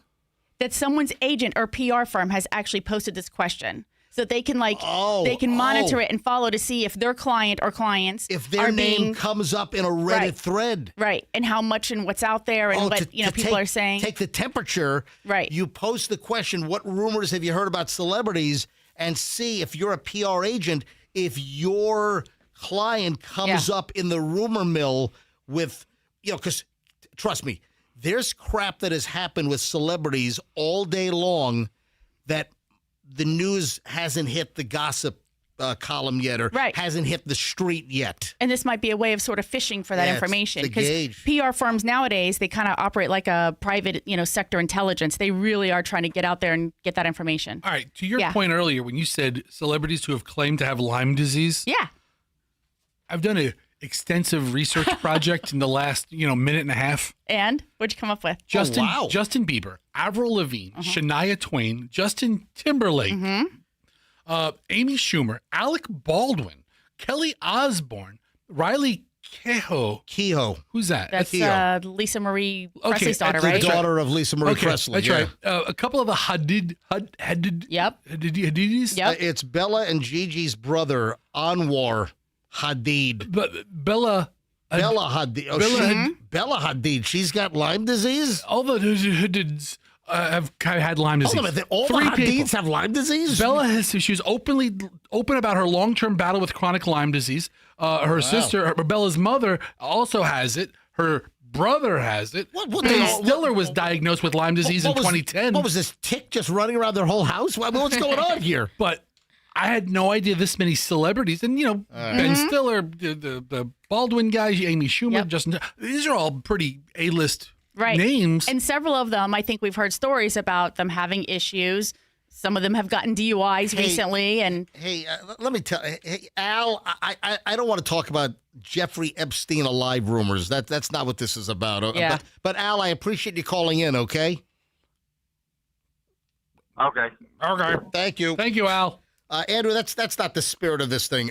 Jeffrey Epstein's still alive in Palm Beach. That's not what this segment's about. We're at celebrity rumors. These are just rumors in society. But then, wrapping this up, there's also the celebrities and the positive spin, like all the celebrities that are supposed to be just the nicest people on the planet. Right. So there were two that were listed, and because I thought it was so nice. Brendan Fraser is supposed to be a really nice guy. Apparently, he left Hollywood to take care of his autistic son. And I think he did have some other issues that maybe precipitated that decision. But also Keanu Reeves. So that was interesting to me because we've met him, of course. Yep. And they said the messages were that he's a super nice person. And one of the accounts was that there was a plane canceled, like in one of those small towns. And it was canceled, I think, for some... a flight was canceled. A flight was canceled. Yeah. And instead of being like, I'm a celebrity, do you know who I am? He actually rented a large enough vehicle to transport everybody to the destination where they were going to then connect to other planes, and he took care of everything. Do you remember Marilyn Manson? He had the ribs removed. Right. There's that rumor. Yeah. And then also, really, Marilyn Manson was the kid from the Wonder Years, that dorky friend. Oh. Yeah. Is that a rumor or is that true? It could be. Mr. Rogers was an assassin. I believe that. On a positive note, Walt Disney's buried underneath Disneyland somewhere. I don't need in that a cryogenic chamber. I don't need 80-year-old gossip. You had celebrity. We're doing an issue on celebrity gossip here that you believe in is in lore, and I'm giving it, and you're like, we don't need stuff from 80 on a years very positive note. On a very positive note, please give me a positive note. Ryan Gosling is supposed to be extremely nice, and that there's nothing bad that you can possibly find regarding Ryan Gosling. Yeah. Is that true or false? I don't know. I haven't seen anything negative about him. Folks, come meet us. We would love to meet you today. This is the day. This is the day that we are launching officially MJ's Milton Fudge Cow ice cream. This is the best chocolate ice cream you've ever had. It has top of the line, the most impressive French cocoa. It's made by Valrhona, and it's expensive stuff. So we're using unbelievably good ingredients. Valrhona chocolate, then Belgian Calabout dark chocolate is in this ice cream. It is the best chocolate ice cream we've ever had. It's been at small batch now for about a month, and today is going to be the actual ribbon cutting. It's going to be the official launch, and we'd love to meet you. All of us, myself, MJ, and Fester, and Michelle. We're going to be at Small Batch Creamery today. This is Wednesday, April 8th. We'd love you to come out. Please stop by, bring the whole family, say hello, meet us. We're doing an appearance later today, Small Batch. It's at 5430 4th Street North in St. Pete, and it's 5:30 to 7:30 today. So come on out, get some ice cream. If you haven't tried MJ's Triple Killer Vanilla yet, you can get that.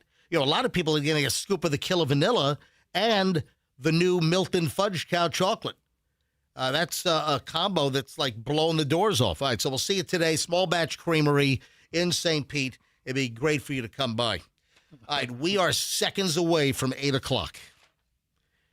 It is 8 o'clock in 3, 2, 1. Bing. 8 o'clock. It's time for the Cash Kitty. And you're shot at $1,000 right now. This hour's word is bank. That's bank. B-A-N-K. Go ahead and text bank nationwide to 45911 before 8:15. So you got 15 minutes, and you got a shot at $1,000. Or you can enter it on the Q105 app or at myq105.com. So the Cash Kitty, the word is bank. Text bank right now, B-A-N-K, to 45911. Good luck from the MJ Morning Show. Man, I can't believe that no one's come forward and revealed who the guy that lost his pants is at the Rays game last night, going for the foul ball. I can't believe. I got to check my. You know what? I haven't had time to check my direct messages, and there are tons of comments. Let me see how many comments. Yeah, now's the time to check it, man. Yeah, I know. If anybody has this guy's name or number, or we can send a gift basket. I want to get him on the show. Send a gift basket. You know what we could send him? A nothing bunt cake.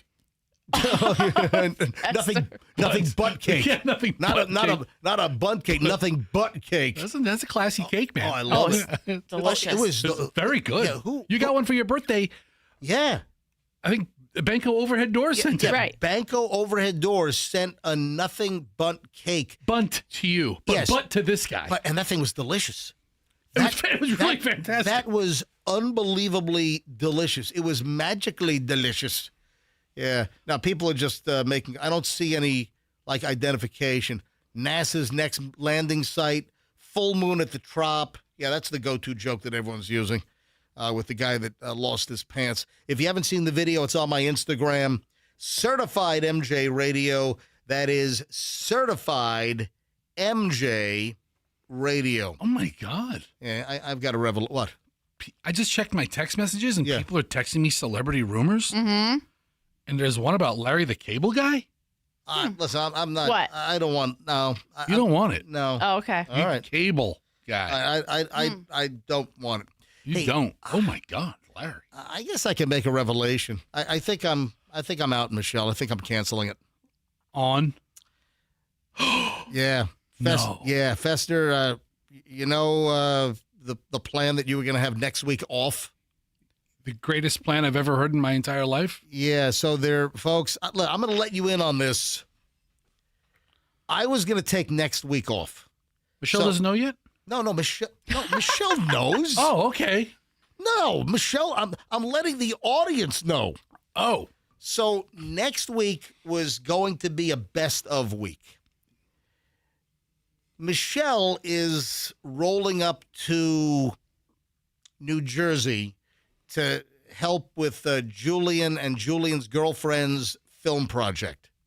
And with Michelle gone, I'm like, you know what? I want to go scuba diving. So I was going to go to Little Cayman. I mean, I still have my plane ticket. You want my locator code? So I was going to head to Little Cayman on Friday. Finish the show this week on Friday. Get on a Cayman Airways flight. head down to Georgetown, Grand Cayman, and then get on the little puddle jumper over to Little Cayman, and then scuba dive for about 8 days. Do they look at you weird down there when you say Cayman and everybody else says Cayman? No, all of the Caymanians say Cayman. But all tourists say Cayman. That's the way the locals say it. It's Cayman, Grand Cayman. All right. So I'm not going. I haven't officially canceled yet. I still have my flight. I'm canceling because the weather's going to suck. Is it really? Yeah, the winds, next week, the winds are projected to be like 19 knots, 22 knots, 25 knots, 26 knots. All right, how fast is that? I'm not a boater. Yeah, it makes for rough seas. I can't get to the north side where all the Great Walls are. So I don't want to go down there, be frustrated, maybe have some days where the boat ride is totally blown out. So I'm canceling. I was going to go diving next week, but I've canceled. I've got until I think tomorrow or maybe just before flight time. Anyway, I can cancel my airfare, but Cayman Airways is going to take me for $150. I think that's a reasonable loss for. Yeah, so I lose $150 on my Cayman Air flight. I was supposed to leave at 3:30 on Friday this week. Oh, yeah, man. Yeah. I'm looking at the I got a 10-day forecast. Yeah, look at the winds. Has wind icons. Yeah. Not even partly cloudy, just wind gusts. Windy, like 22, 24, 20, 19. Yeah, so there are some windy days. So I'm gonna push it off. I don't know when I'm gonna go, but so I lose $150. They put my fare in the travel bank and they nail me for $150 change fee. That's fine. It's all right. You can bitch about everything. Yeah. Anyway. What would be worse? Would you rather pay $150 now to avoid next week, or go have a miserable time and then it's just bellyache-a-palooza up until I had to sit on shore? Well, that's the point. That's my point. So it's $150 sounds like a deal. Yeah, that is the point. Is that I would rather lose the $150 and be miserable and not doing the scuba diving and the zen that I experienced when I scuba dived down Little Cayman. Yeah, but you should be thanking them. It's only $150 instead of like, they're going to take me. Yeah, my fare was $498, so it was $498 round trip, and of the $498, I lose $150. Fine, sounds like a great deal. All right, so the bottom line is we're live next week. No best of shows next week. We'll do it live. We'll do it live. You got the Fester. You hear that? I'm here for it, baby. We'll do it live. Do it live. All right, moving along. And then you do it perfectly, and then you flip out afterwards. What states do you think have the highest percentage of the adult kids still living with their parents? And where do you think Florida falls on this list? Adults still living with their parents. When you say adults, you mean like 30, 40, or like in their 20s? We're talking about young adults. So this could be anywhere from 18 to 34. All right, so this is the range. This is according to a new survey. This was compiled by Finance Buzz, and these are the demographics between the ages of 18 and 34. What state do you think has the highest? Well, I'm going to tell you right now, the first one is a U.S. Commonwealth.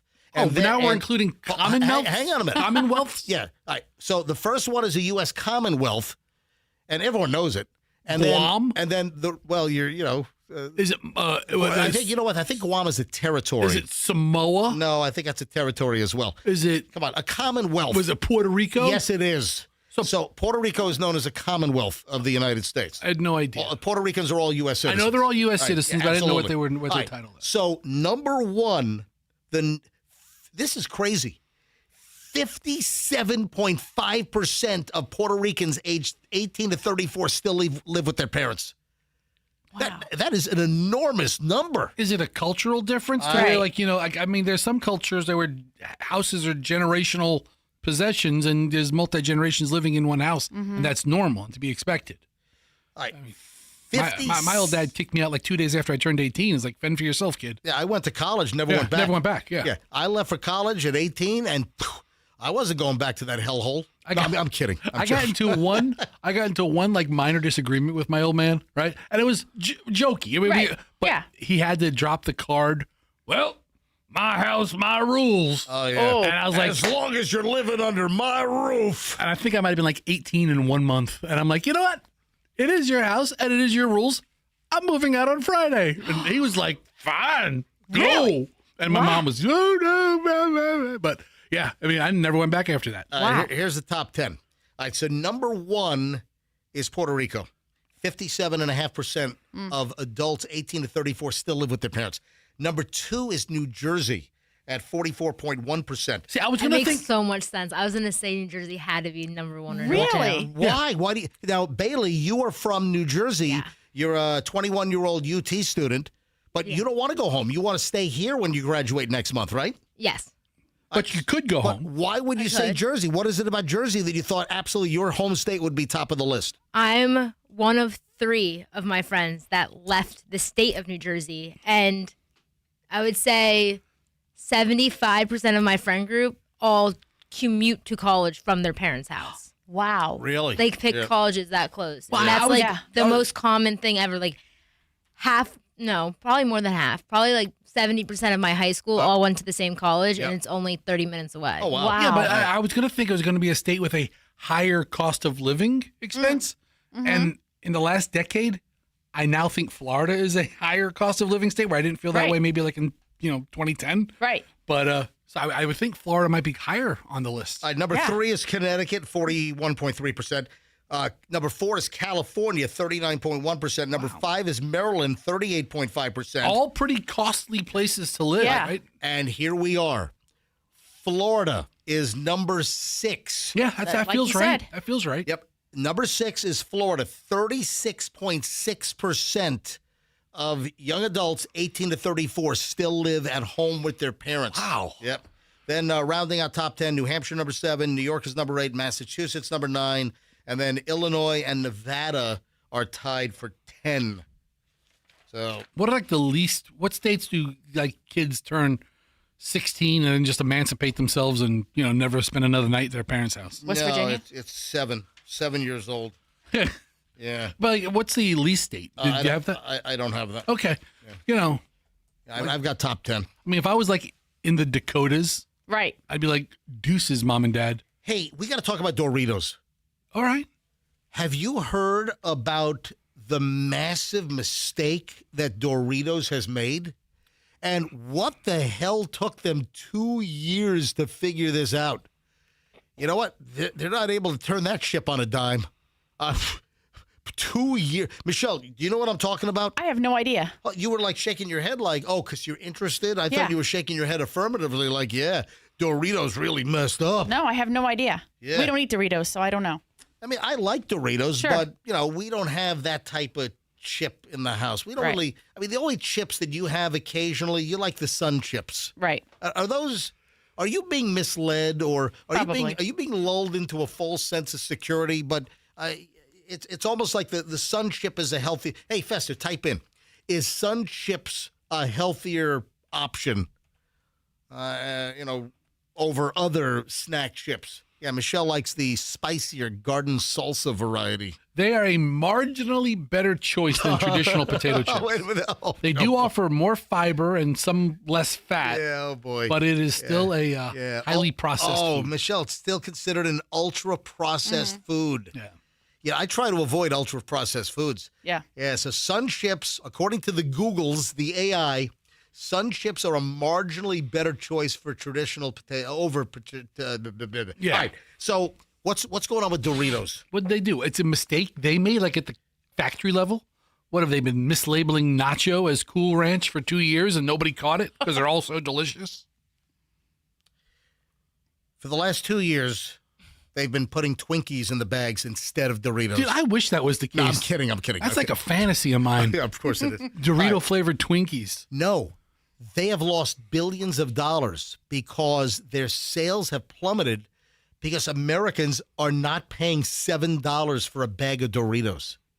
I had no idea. Executives at Pepsi are, realizing now, 2 years later, that the chip prices have gotten so high. Walmart had been telling the maker of Doritos, Lay's, Cheetos, and many other beloved snacks that was the case for more than a year. That the price of your chips, like Doritos, have just gotten way too freaking high.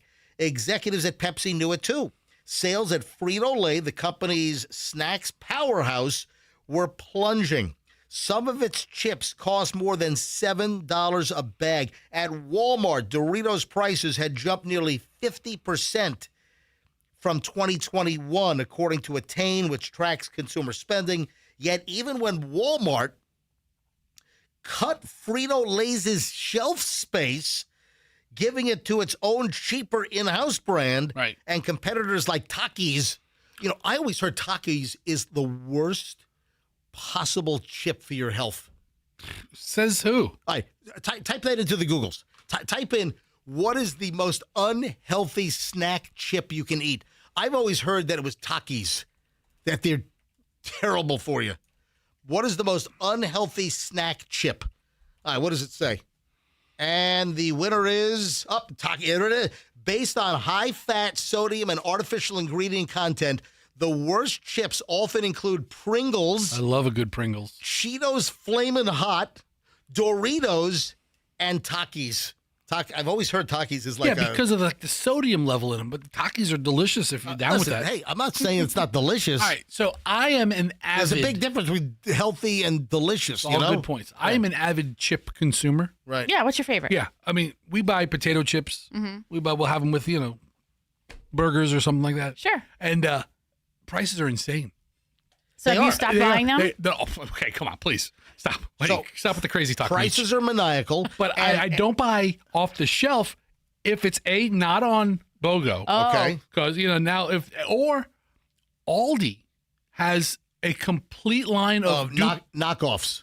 A complete line of dupe chips. Yeah. They may be put together at the same factory. Oh! Instead of counterfeit, the counter chips. Listen, it's a counter chip. I don't see it that way. They have their own in-house brand, and the Walmart Great Value brand chip. You put them out, kids are going to eat them. They're never going to know that they're not Pringles or they're not this brand or Lay's. Do you notice? Because you've had them both. So do you notice at all? I don't notice. You know what you do? You have bait bags. You use an actual Doritos bag and you put the cheap Aldi knockoff in the Doritos bag. I don't even care that much. I'm not trying to bait anybody or dupe them. But there are significantly less. Your middle name is Scam. What are you talking about? Shut up, jackass. There's a much cheaper alternative than buying name brand chips at regular price because they're just insane. What took Frito-Lay, division of PepsiCo, what took them so freaking long? Finally, last month, or February rather, finally back in February, Pepsi announced that it would slash prices by up to 15% on some of their snacks. But by then, Frito-Lay had missed internal revenue targets for 2 years in a row by over $1 billion, Fester. Wow. That's a lot of money, man. There's a lot of freaking Doritos, $1 billion. So now that a plan to bring down the snack chip prices is in motion. Too late. I think I'm out of the habit of buying Doritos. I'm out of the habit of buying Ruffles at regular price. Hey, did you know that Ruffles have ridges? You know what they also have? Those ridges are way too expensive. Yeah. Plenty of bags on the shelf because people ain't buying them. Yeah. So I didn't even know that because we just don't buy. But I saw that bags of Doritos could be $7. Did you notice, Fester, that the space on the shelf got smaller or no? Like when you were shopping, you were like, hey, there aren't as many Dorito bags. Or there's more of this other brand. I don't even look for them. I know now that if I buy them at Walmart, you get the Great Value brand. Yep. As good a product. Yeah. You go to Aldi, they don't have that brand there in the first place. Right, to compare. Or if you go down like that club pub, right? You go into for a pub party, and you go down the chip aisle. Yeah. Before I look at the product, I look at the weekly special ad. Yep. If it's not BOGO, I don't even look at it. Wow. Because there's so much money. No go, if not BOGO. No. Okay. All right, listen to this. Monetary dilemma. This could have been a Dear Flabby. This was a Reddit, the Ask Reddit. There's some good stuff on there. What would you do in this situation? I found $300 in a Wells Fargo ATM and returned it, and now I kind of regret it. Okay? You've piqued my interest. I am curious. I was with my 9-year-old son folding clothes nearby. What, a laundromat? No, just nearby. Yeah. I was just in the parking lot folding clothes. So this is what it says. I was with my 9-year-old son folding clothes nearby when I noticed cash sitting in the dispenser. No one around. I waited 10 minutes just to be sure that no one came back. My son immediately asked if we could keep it. I told him the right thing was to return it, but we'd have to wait until Monday since it was Sunday. Lesson time for my 9-year-old, right? Monday rolls around. I tell the manager, and they say no one's called yet. They just put the money back, and if anyone asks later, they'll check the balance at the end of the month. No pat on the back, no reward. The bank eats the cash. Could I have really used that $300? Totally. But my kid learned a lesson about doing the right thing. Still, part of me wishes that I hadn't been so honest. Michelle, probably the most pious and moral individual in the studio environment. What say you? I think they did the right thing by returning it, but I doubt that the bank is not able to trace who left it there, because they would know the transaction. There's a tape of the transaction. Exactly. So right. you can see that withdrawal amount. Right. And also they have cameras. Exactly. You just line up the timestamp on the camera, and they have the data on who withdrew, what account, what name. So the bank could have tracked that down. But they didn't. What moron takes out $300 and then leaves the ATM without taking their cash? Yeah. Well, they get distracted. They pulled out the receipt and the card, and then they left the. Listen, I'm sure it happens. I'm sure that this does happen occasionally. But I do agree. You'd have to be a moron. You have one thing to do with the machine. One thing is grab your cash. Mm-hmm. You get back to your car. I forgot something. What did I forget? Yeah, it's like going to a car dealer, and you forget to drive off in your new car. Oh, yeah. What did I forget? What did I forget here? I just got something. Why did I come here in the first place? You're walking home, and then my new car. Yeah, but hey, did you know that Patrick Mahomes, quarterback, Kansas City Chiefs, and Travis Kelce, Kansas City Chiefs, and allegedly soon-to-be husband of... Why do you say it so dismissively? They've been together 2.5 years now. All right, whatever. All right. Did you know that Patrick Mahomes and Travis Kelce, they have a steakhouse together? Did you know this? Yes. Hold on, Michelle, you knew this? Yeah. You know the name of the steakhouse? Is it, it's like their numbers, 18, 15, or 18, whatever his number is. It's 15 and 87. Yeah. The name of the steakhouse is 1587. Do you know that the reviews are awful? All right, so it's 1587 Prime. Yeah, 1587 Prime is the name, but people, I mean, I saw a story. What are you laughing at? How awful, man? Is it failing inspection type awful? Or listen to this. And I saw this in the sports section of the Post. And sports standouts Travis Kelce and Patrick Mahomes are coming under fire after the pair's Kansas City Steakhouse 1587 Prime, which opened just last September 2025, was lambasted in a recent social media video that has gone viral. Posted, hey, Andrew, can you, Professor, try to dig up the social. I meant to ask you to find this. See if you can find the video. It's, you know what, I might need to have Andrew dig this. Is it on Instagram or the TikTok or where is it? It's on both. It's been propagated to both. So it's gone viral. This was posted just last month. Hey, Andrew, can you listen? Can you hear me? All right, do me a favor. Find me the TikTok video from Nicole Rose that she's under the username Knicks. So cute way to do knickknacks. Knicks. And she's got like over 600,000 views. As she like says, it's totally not worth it. It's not good. It's a total tourist trap. What the hell?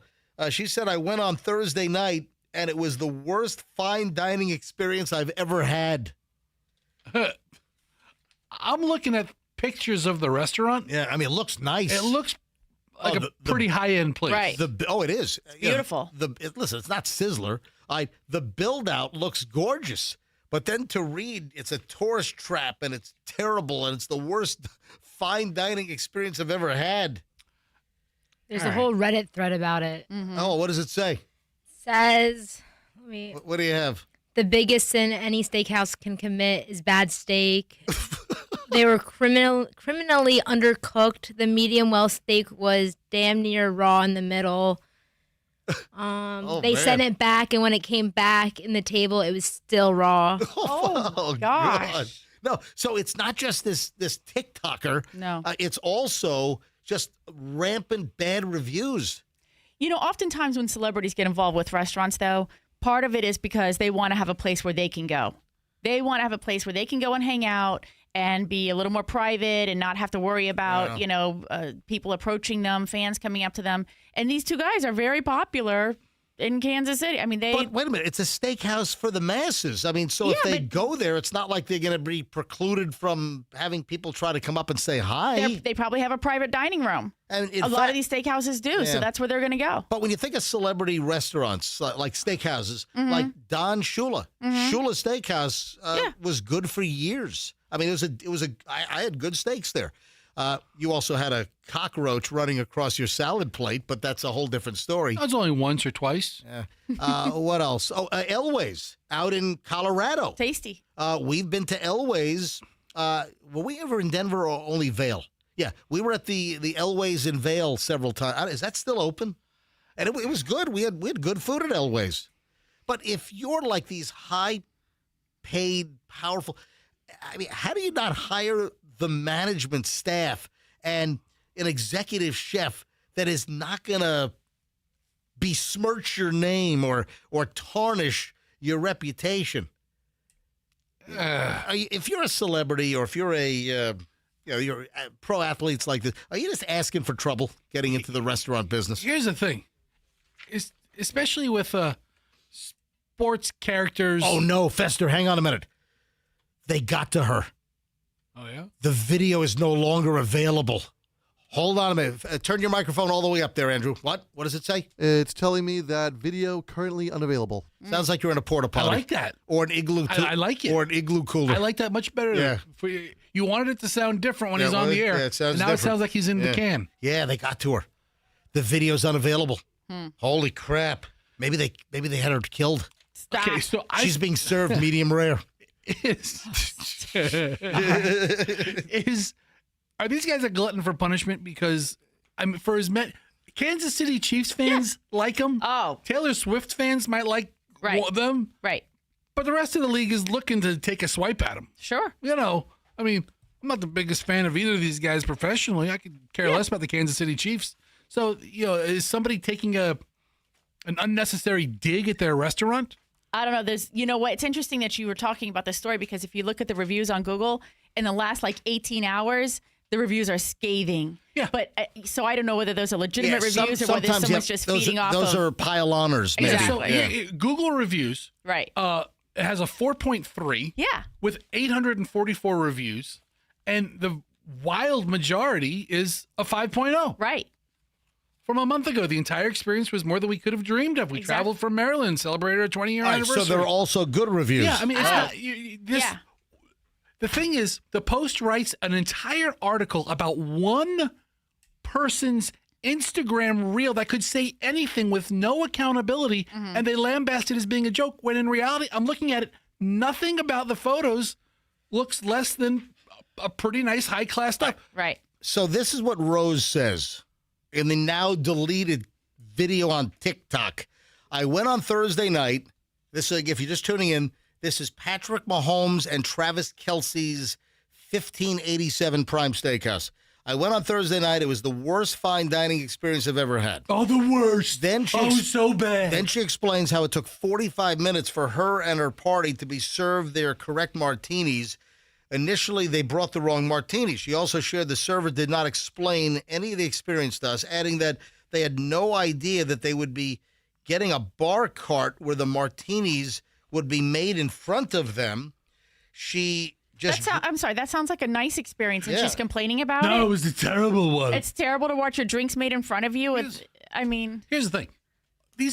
You can post anything with absolutely zero accountability or fact checking. I could say I could go to any restaurant, say anything, put it out there to my followers, and there's nothing they can do. Oh, no. She was frustrated that the $15 steak sauces they ordered were initially forgotten by their server. And by the time they did arrive, her friend had already finished her steak. What the hell? Okay. So just take it off the bill. Hold on. $15 for a steak. First of all, you shouldn't use steak sauce. I'm sorry. Steak sauce sucks. So right now it sounds like you're against this Instagram reviewer. I'm against steak sauce. All these sauces, screw the sauces. You don't need the sauces. Enjoy the flavor of the aged prime beef. And all you need to do is season with salt and pepper, and that's it. Maybe you pan sear it in butter and some rosemary and thyme, but you don't. Steak sauces ought to be outlawed. Ban the crap. All right. You get 3 different sauces for $15. I'm looking at the menu. All right, 3 sauces. Anyway, I mean, it's not. I don't think that's a bad situation. A wonderful high-end steakhouse experience. All right, so some of the reviews people are dressed good. up. Virtually all of the reviews are good. Right. And the outlier is this, oh my God, I had the worst experience ever. Blah, blah, blah, blah. Wait, I have so many bad reviews. But you have wait a minute. So Bailey, our intern, you have a lot of bad reviews that you on found. Yelp. On Yelp. Oh, we're Yelpers. You ever see the South Park Yelp episode? No. Oh, it's the best. Yeah, hunt that down. All right, moving along. Michelle, I can't find it anywhere. What's that? But what was the Ozempic divorce story? I don't know. Just in a nutshell. I don't know because I didn't read it.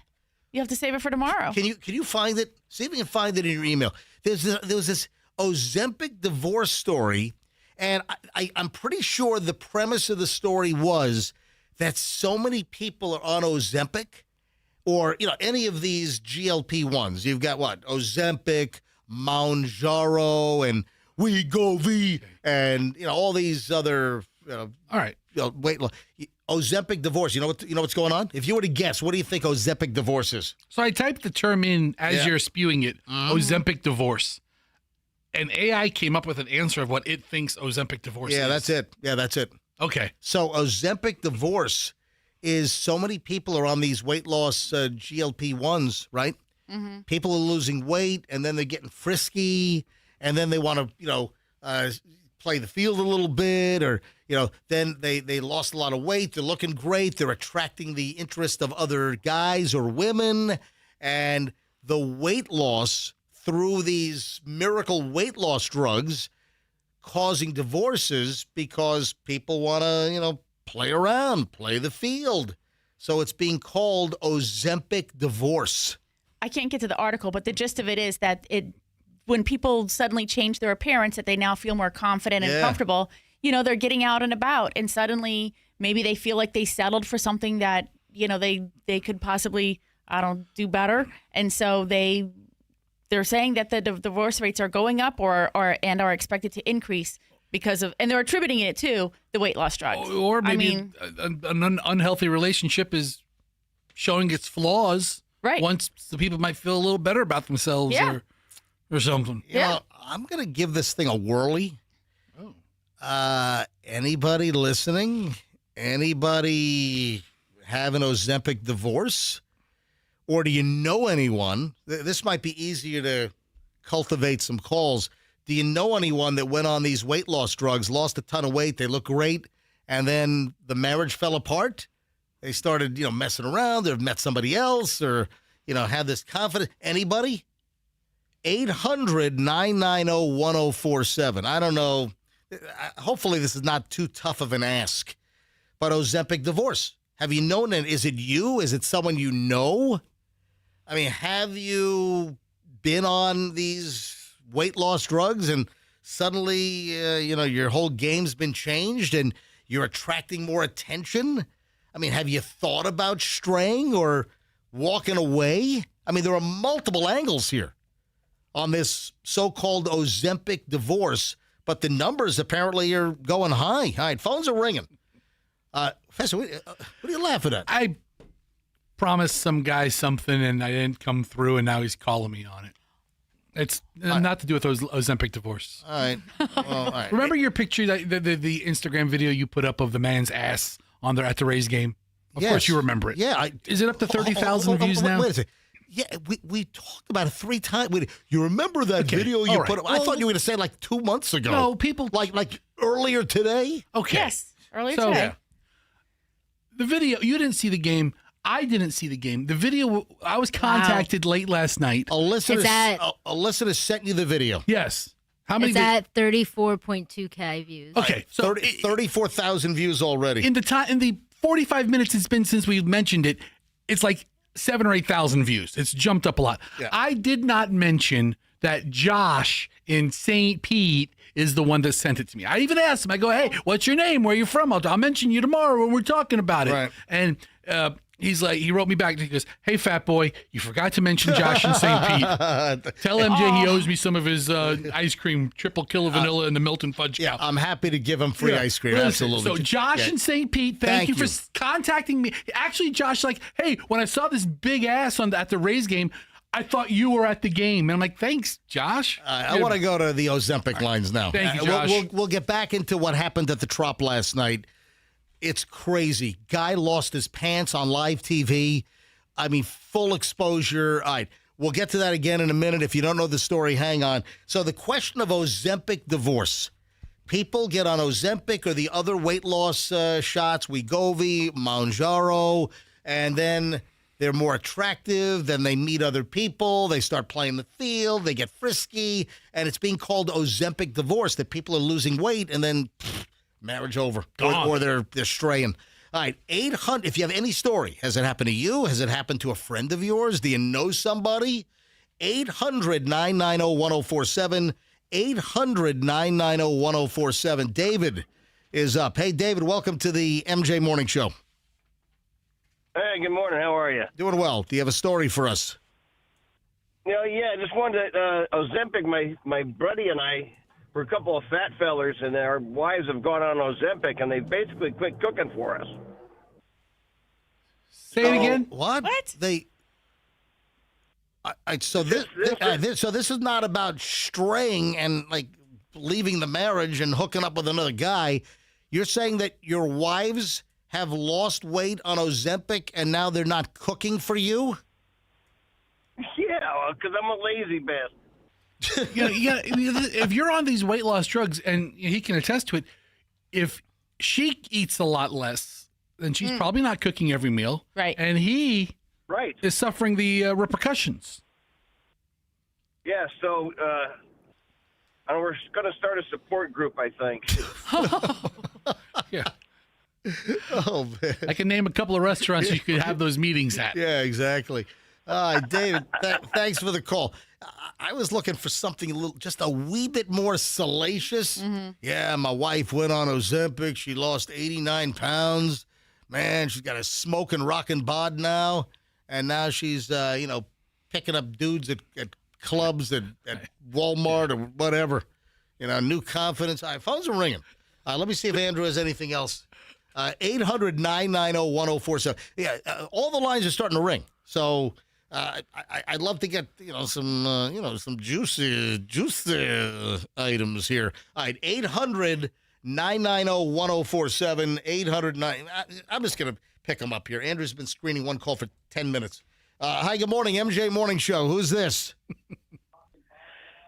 Hey, MJ. This is Mark. Good on you. Hey, Mark. What's up? Hey, Mark. Hey, how you doing? Fantastic. All right, Mark, hold on a second. Andrew will pick up your phone in just a second. All right. Go to Mark. You picked him up. You want me to talk to him? Yeah, absolutely. Mark. All right, Mark, go ahead. What's up, Mark? Hey, how's everything going? I didn't realize y'all were doing phone calls. Yeah, wait, you just calling in rando? Yeah. All right. All right, we're in the middle of my calls, bad. Mark.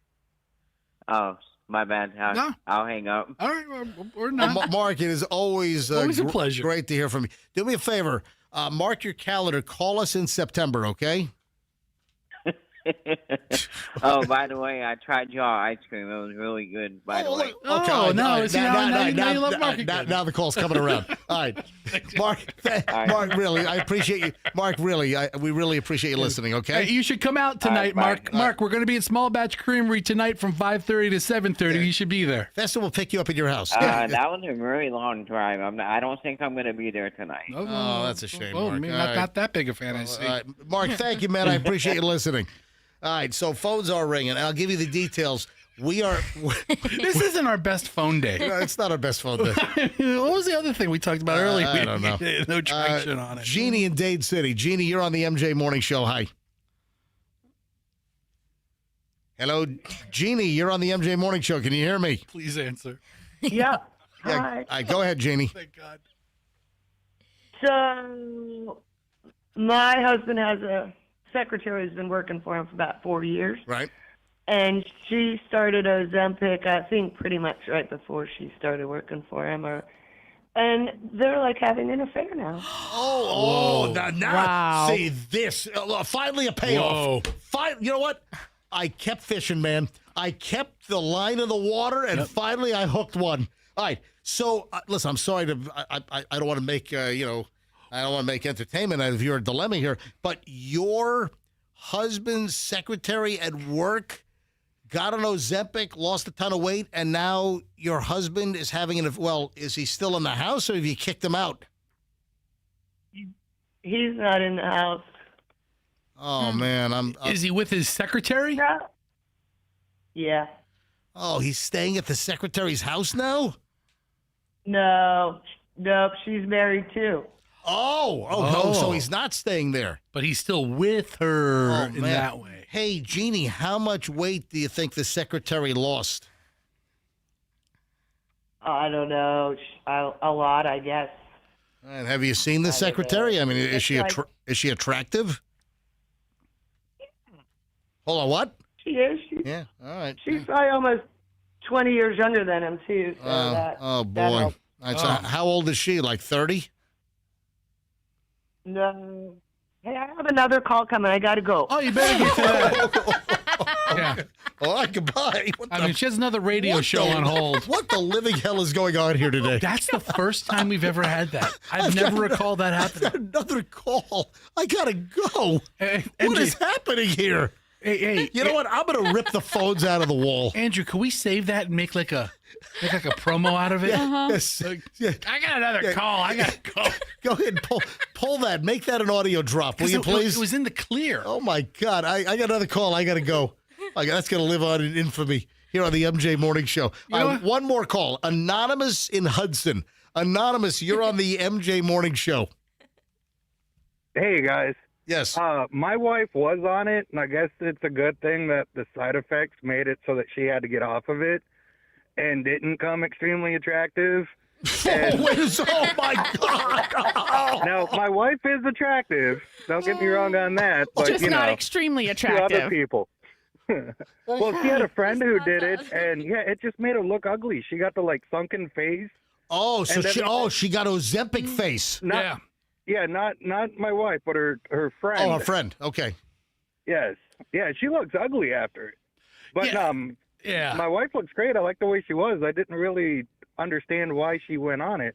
All right, so are you guys okay? She's not getting strange stuff out there. You guys are okay, right? Yeah. How much weight has your wife lost on Ozempic, or which one is she on?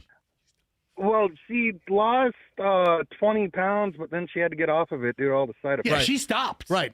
All right, but did she keep the 20 pounds off? Because a lot of times when people come off of the drug, they gain the weight right back. So what's her status? I don't know because I'm a smart guy, and I don't ask her those questions. Well, it's observation. I mean, does she look thinner, or does she look like she's back to normal density? She looks beautiful to me. Well, there you go. That's a good answer. Normal density. What? Good answer. She's the gorgeous woman I know. Why? No, good I answer. didn't want her to do it. She did it due to self-esteem. Good answer. Thank you, buddy. Thanks for the call. All right. We got a couple of funny things out of that, right? You know, sometimes you listen for the great entertainment. Other times you listen for the car smash and that's, for the train wreck. Sometimes you listen for the accident. And this was a train smash. Listen for the NTSB investigation. I'm sorry, I have another call coming in on the other line. I gotta go. All right. So, folks, we'd love to meet you today. The MJ Morning Show. All of us, even Bailey, the intern, is going. So, me, MJ, Fester, Michelle, Bailey. Andrew's not coming. I don't know why. But the whole show, we want to meet you today. We're going to be at Small Batch Creamery in St. Pete from 5:30 to 7:30 tonight. It's the official launch of my chocolate ice cream, my proprietary recipe, which is being made by Small Batch. This is, another one of our collaborations. I've made homemade ice cream for some time. My vanilla is the best you've ever had. That's MJ's Triple Killer Vanilla. We launched that to great success last October, and it is by far the best-selling flavor ever in the 4-year history of Small Batch Creamery. And now we've launched the best chocolate ice cream you've ever had. It's Milton Fudge Cow with amazing Valrhona French cocoa. It's the top choice of Michelin-starred pastry chefs around the world. So we put unbelievably high-quality ingredients into this chocolate ice cream. It's the best you've ever had. So come out today. It's available all the time, but you can meet us today at Small Batch, 5430 4th Street North in St. Pete. And we're going to be there today, 5:30 to 7:30 p.m. We'd love to meet you. Bring the whole family out. Let me grab Ashley. Ashley is next on the MJ Morning Show. Hi, Ashley. Good morning, guys. Hey, what can we do for you? So I was calling because I had weight loss surgery, not necessarily Ozempic, but you know what they don't tell you about when you lose weight is your eyesight gets better. So I had realized that my husband at the time was actually terribly ugly, inside and out. But yeah, so I. Wait, so you're saying this sort of euphemistically, right? Correct. All right. So I mean, I dropped 140 pounds plus another 160, if you know what I mean. Yeah, him. Oh yeah. Wow. So you, I guess, terminated things with your husband, and you've moved on. Oh, for sure. Yeah, and I'm somebody that matches my pretty now. You know what I mean? So, wow, look at that. So you dropped 140. He weighs 160. Yeah. So you're probably 175 now. All right. Okay, I understand. Okay, thank you. What's so tough to grasp there? I mean, her toxic relationship. Yeah. They look like a number 10 walking down the street. All right, we stop with the number. Stop with the number 10. Because he's 160 pounds. Hey, That's not a big man. It's an average size man. Ashley, but he's the one. Ashley, so where'd you meet the new guy? Actually at a bachelorette party. Really? Wow. Okay. Wow. And how old are you, Ashley, if you don't mind me asking? 37. And how old is he? My ex or? No, the new guy.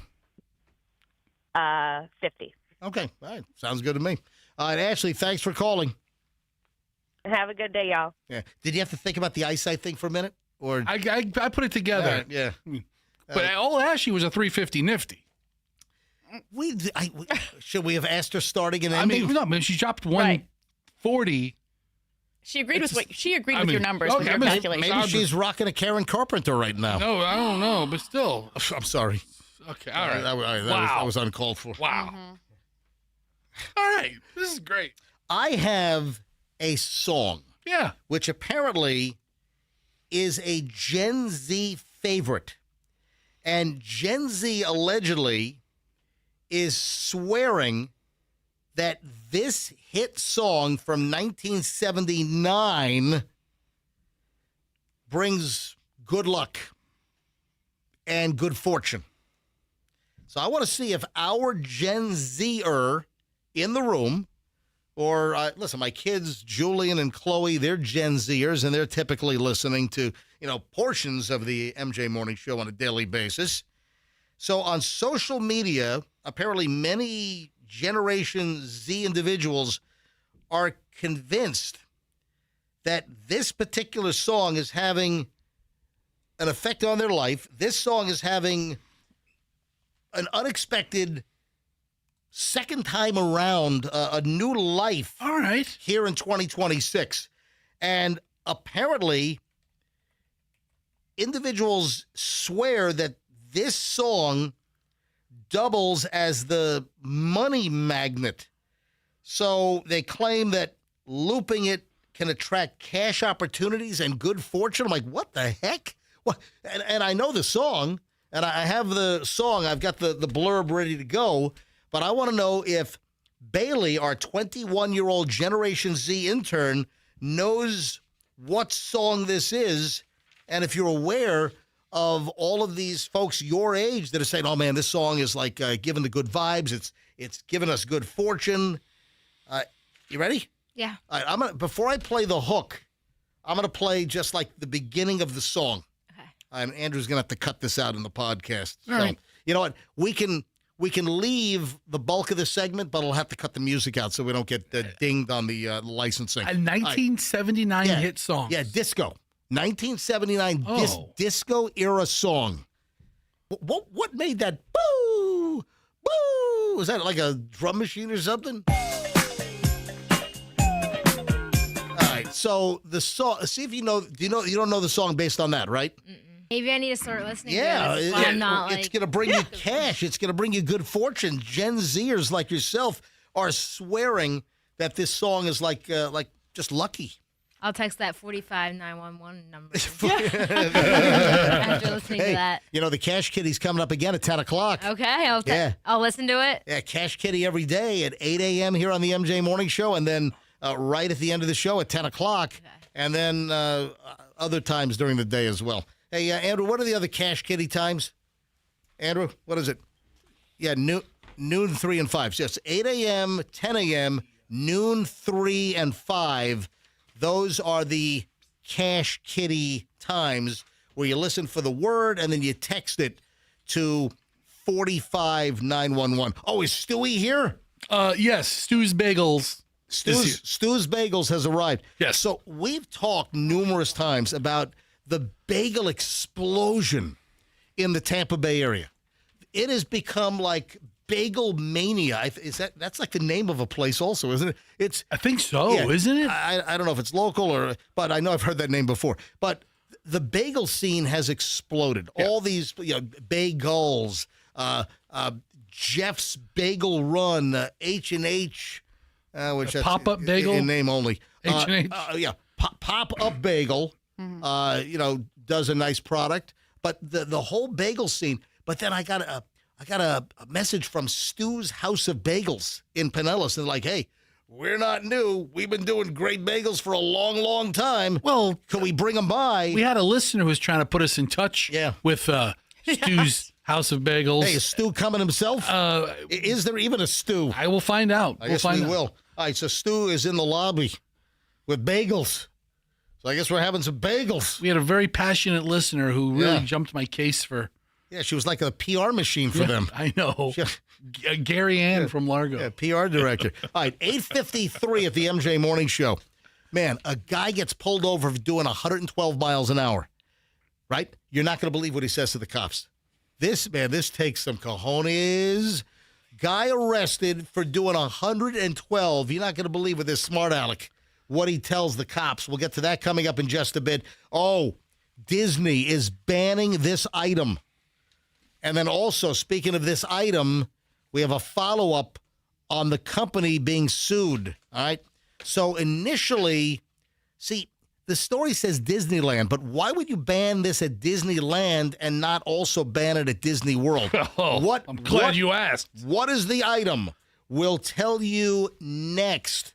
Man, we got a lot of stuff. 9 o'clock hour starts in mere minutes here on the MJ Morning Show on Q105, 104.7 FM. You know Veterans Ford. You know all of the nice things I say about Veterans Ford. And I'm going to tell you right now, I mean it. I mean all the nice things. Listen, I've dealt with Veterans Ford on multiple levels. I've sent so many friends and listeners to Veterans Ford, and I always get just amazing feedback on how well the experience went. Veterans Ford has the spring sale in full swing right now with amazing savings. Right now, they have rebates up to $7,000. Rates as low as 0% for 72 months on new vehicles. Tremendous lease deals on just about all models from F-150s to Explorers to Mustangs.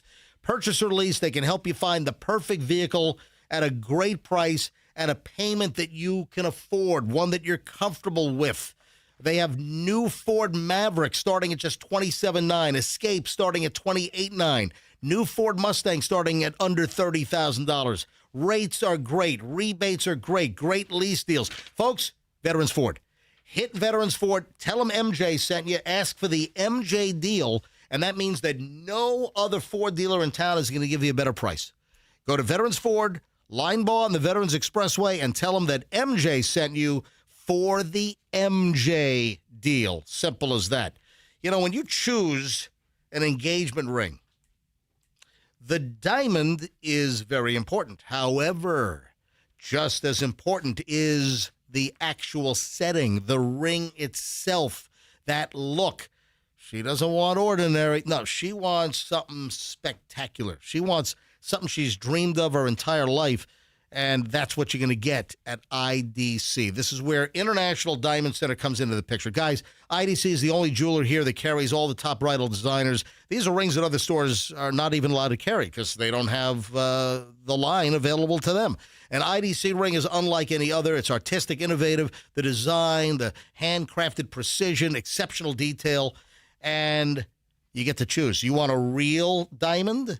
Real natural diamond, or would you like to go the lab-grown route? Whatever you choose, IDC is there to educate you, give you the best quality for the best deal. The service is impeccable, folks. If you're looking at a diamond upgrade for your loved one, or this is the engagement ring, or any great jewelry, it's IDC. International Diamond Center. It's Tampa, Clearwater, Lakeland, and Sarasota. And, of course, you tell them that MJ sent you. And we're back in minutes. MJ Morning Show, stand by. In Pinellas, we have an accident on McMullen Booth.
The MJ Morning Show, 9 o'clock hour has arrived. Welcome, everybody. So I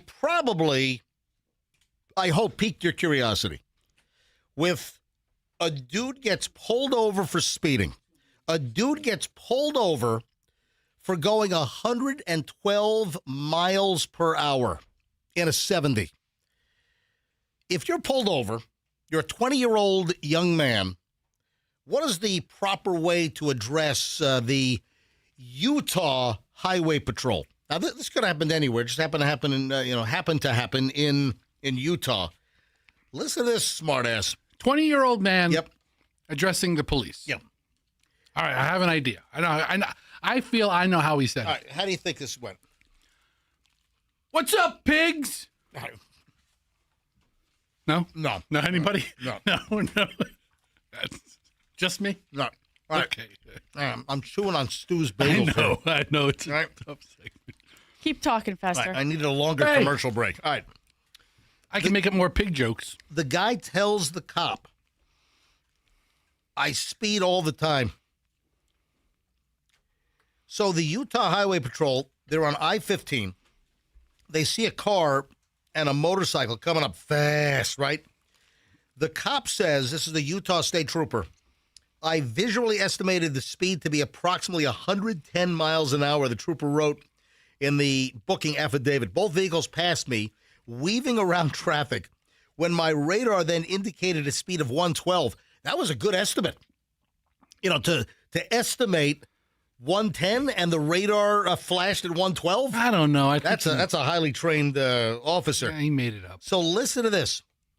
Both vehicles then got onto another interstate, continued going more than 100 miles an hour. The car was pulled over near a certain road. The trooper found a 20-year-old driver inside. His elderly grandmother and his mother and a 16-year-old girl were also in the vehicle. He's driving, 20 years old. His elderly grandma, I mean, what are they saying? Are they, slow down, you're going to kill us, stop it. No. I mean, elderly grandma is like, I'm near death already. Elderly grandmother. Go faster. The mother and a 16-year-old girl in the car, and they're driving 112 miles an hour and weaving in and out of traffic. While in custody, this is where the story gets good. While in custody in the back seat of my patrol car, the suspect made utterances that included the following statements. I drive like this all the time. Arresting me teaches me nothing. No, good points. If I were on my motorcycle, I would have ran and punched your mirror. What is up with this guy? Wow. The mother told the trooper that her son was not racing. He was just speeding. Just trying to show off. He did it. Yeah. The man was booked into the Salt Lake jail for investigation of reckless driving, exhibition driving, reckless endangerment, possessing a tobacco product while under 21. Whoa. And, that's the most serious of the charges they right really there. threw the book at this guy. Oh, yeah. Had a cigarette on him. Ooh. Yeah. So we don't know about the motorcyclists. You know, listen, a lot of times the motorcyclists, they're gone. They run. Lots of motorcyclists will run. All right, speaking of vehicles, I am going to once again reiterate, as I continue to see Waymo vehicles driving all over the Tampa Bay area. The Waymos, they're still manned. I haven't seen any women, so they're not womaned, but they've been manned. I saw my first one on the interstate. I saw it on I-4 over the weekend. Oh, you did? Yeah. And there was a driver in the car, right? But he was sitting way back and like just had his like fingers on the bottom of the steering wheel because the window was down. And I pull up next to him, and he was sitting. I thought he was driverless because I didn't see him up front. He was just driving, just contact with the wheel. It was driving, but he had his hand touching it. The Waymo test vehicles are continuing to drive around the area, and of course they're GPS controlled. But when they go into a new market, they have drivers, and they actually drive all the surface roads around town, so they can add additional data to the driving. But I'm gonna tell you right now, I'm never getting a Waymo, Michelle. I don't think you really want to get one either, right? don't think I'd be bothered by it too much. Well, I'm bothered by it. Okay. So we got a little problem here. It's the future, man. Yeah, I think it's no, it's not the future. It's the future. It is. Listen. It Hey, is. would you get into an airplane with no pilot? Yes. Well, I probably would feel a lot better about things with no pilot. Pilots, the planes fly on autopilot all the time. All the time. But you have a human that's there in case something doesn't work right. I'm the human in the back of the car. Yeah. Jump in the front seat and great. take over. I don't know. Big old rocket went up a couple days ago. Not a lot of people manning that thing. No, Nobody's steering it. What do you, Right. Dude, they have specialist after specialist. They have like 20 control operators. And all the, Where are they? 6 miles away. Dude, it wasn't just all computer run. I mean, you have humans behind running the computers and telling what the... anyway, moving along. Another reason why I am not getting into a Waymo. Man, there's been a lot of bad PR. You know, Waymo's driving through like felony traffic stops with the cops drawing guns and the Waymo just drives right through the line of fire. We've got Waymos that guy got locked in the vehicle. It's driving around in circles in his hotel parking lot and he misses his flight. He was trying to get to the airport. Remember These are outlier cases. Yeah, we've had plenty of stuff. We've had Waymos run over dogs and cats and... I bet you Bailey would get in one. And kids. I don't know. Would you get in one? Would you get in a Waymo, Bailey? No, I don't think so. No. Look at that. Yeah. All right. So here's the latest. This is bizarre. Happened in Los Angeles to a woman on Friday. A Waymo went off script and drives backward through a fast food drive-through. So cars are coming at you. The Waymo drives into the fast food restaurant and drives the wrong way through the drive-through. What restaurant was it? I'm looking at the. I don't know if it shows. All I see is the drive-through.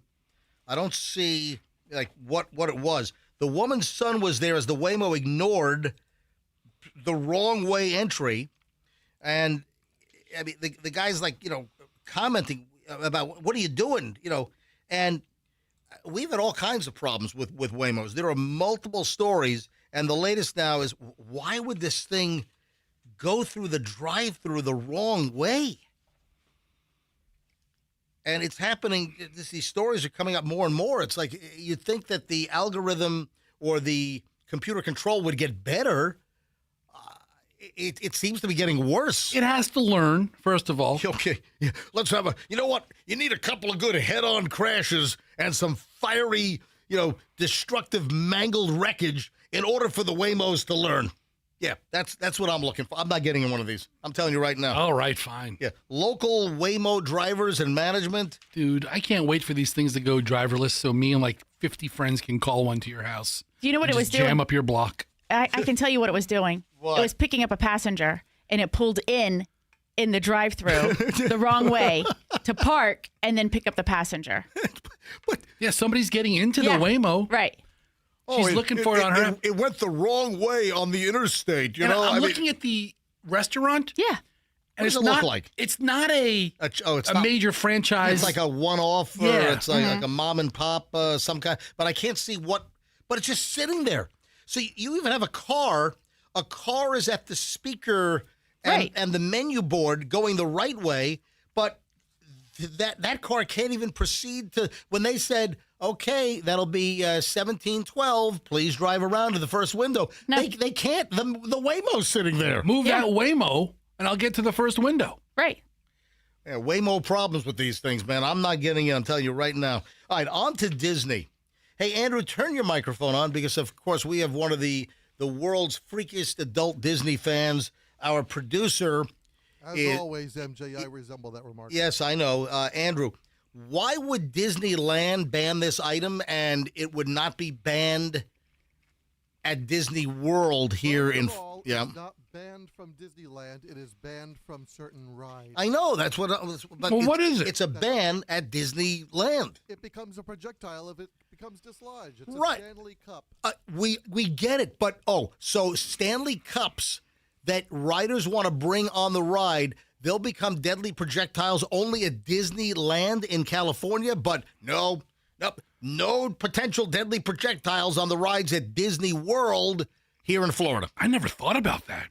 Dude, you go on Space Mountain, Yeah. And somebody drops their Stanley and it hits another rider. Dude, that's a missile. Yeah. You would think you got hit by a comet. Oh, yeah. That's like getting hit with like a missile. So apparently, Disneyland is banning the reusable water bottles from numerous rides because they've been dropped. They're causing ride shutdowns. But why would this not extend to Disney World? I don't know that it won't be. I would think they would simultaneously do this. And it's on a particular ride out in California that doesn't exist here Mm-hmm. on the Incredicoaster. But but you have really any ride. It's a potential problem. Maybe it's like a soft launch ban. They want to see how it goes. Give it 2 or 3 months. So before what they go wide. What is the Incredicoaster that they have at Disney Anaheim and not at Disney Lake Buena Vista? Never ridden the Incredicoaster. It's a 55 mile per hour upside down, roller coaster. That they don't have that at Disney World. Yeah, I don't even know that they have anything like that at Disney there are World. other like Space Mountain is a good example. Yeah, there are plenty of rides that jostle and jolt, and you probably shouldn't have a metal tube. And the point is that like Generation Z and Millennials, the water vessels like the Stanley Cups, they might as well just be surgically attached or crazy glued to their hands and lips because they're carrying these things everywhere. Yeah, I really don't know how I lived without them. I love mine. Oh, and speaking of Stanley Cups, do you remember the class action lawsuit about, Stanley Cups have lead? Remember that? Vaguely, yeah. I think it was last year. Well, we have an update on that. A federal judge dismissed a proposed class action lawsuit accusing the maker of Stanley tumblers of concealing that the popular water bottles contained lead. Yeah, so it's been tossed. That the individuals that brought the class action lawsuit did not demonstrate a specific plausible risk of harm from lead by using the tumblers. I remember this was a little bit of a scare. This was like a story du jour. Oh, no, you see this? Oh, the popular Stanley Cup is supposed to have like lead residue inside. Anyway, it looks like that's going absolutely nowhere. It's been tossed like a cup on a Disney ride. What happened to Bagel Man? Where's EJ? Yeah, EJ. Yeah. Oh no, it's not that way. He went that way. Hey, Andrew, We'll find him. Can you? He might have maybe took a call or something. Okay. No, I think he took a call. I want to. All right. Well, because I want to talk to EJ about the bagels. All right, we'll wait till he comes back. I want to spend a moment here. Yes. On the stunning photos. If you are not amazed by the photos of the moon that we've seen, and it is a pittance. We've seen what, like a dozen photos? They have like thousands and thousands and thousands of photos that were taken on this Artemis mission. And if you are not moved, if you saw these photos and you didn't say, "Oh my God, that is breathtaking. That is spectacular. That is outrageously good," then you're soulless. You've got no. They're really cool. The pictures of the moon and the Earth, our blue marble poking from the top. They're on the dark side of the moon, and you're seeing these shades of gray and black of the moon's surface and the craters, and looking down into like the blackened craters on the moon, almost like it's some type of an infinity or some kind of an event horizon in a black hole. I mean, just unbelievable. And I was also amazed that they used the camera that I actually have. And they didn't go like with the latest, greatest, the newfangled. They went with a 10-year-old, actually, about a 10-year-old. They went with a 10-year-old. It's a professional Nikon. They went with a Nikon D5, which that's the camera I still have. Wow. I bought it when it was new. I have a Nikon D5, and that is the digital SLR with a mirror. It's not a mirrorless like the Z-Line, but they went with a traditional DSLR camera, and the images are just stunning. The resolution, I mean, I'm blown away on how good these pictures are.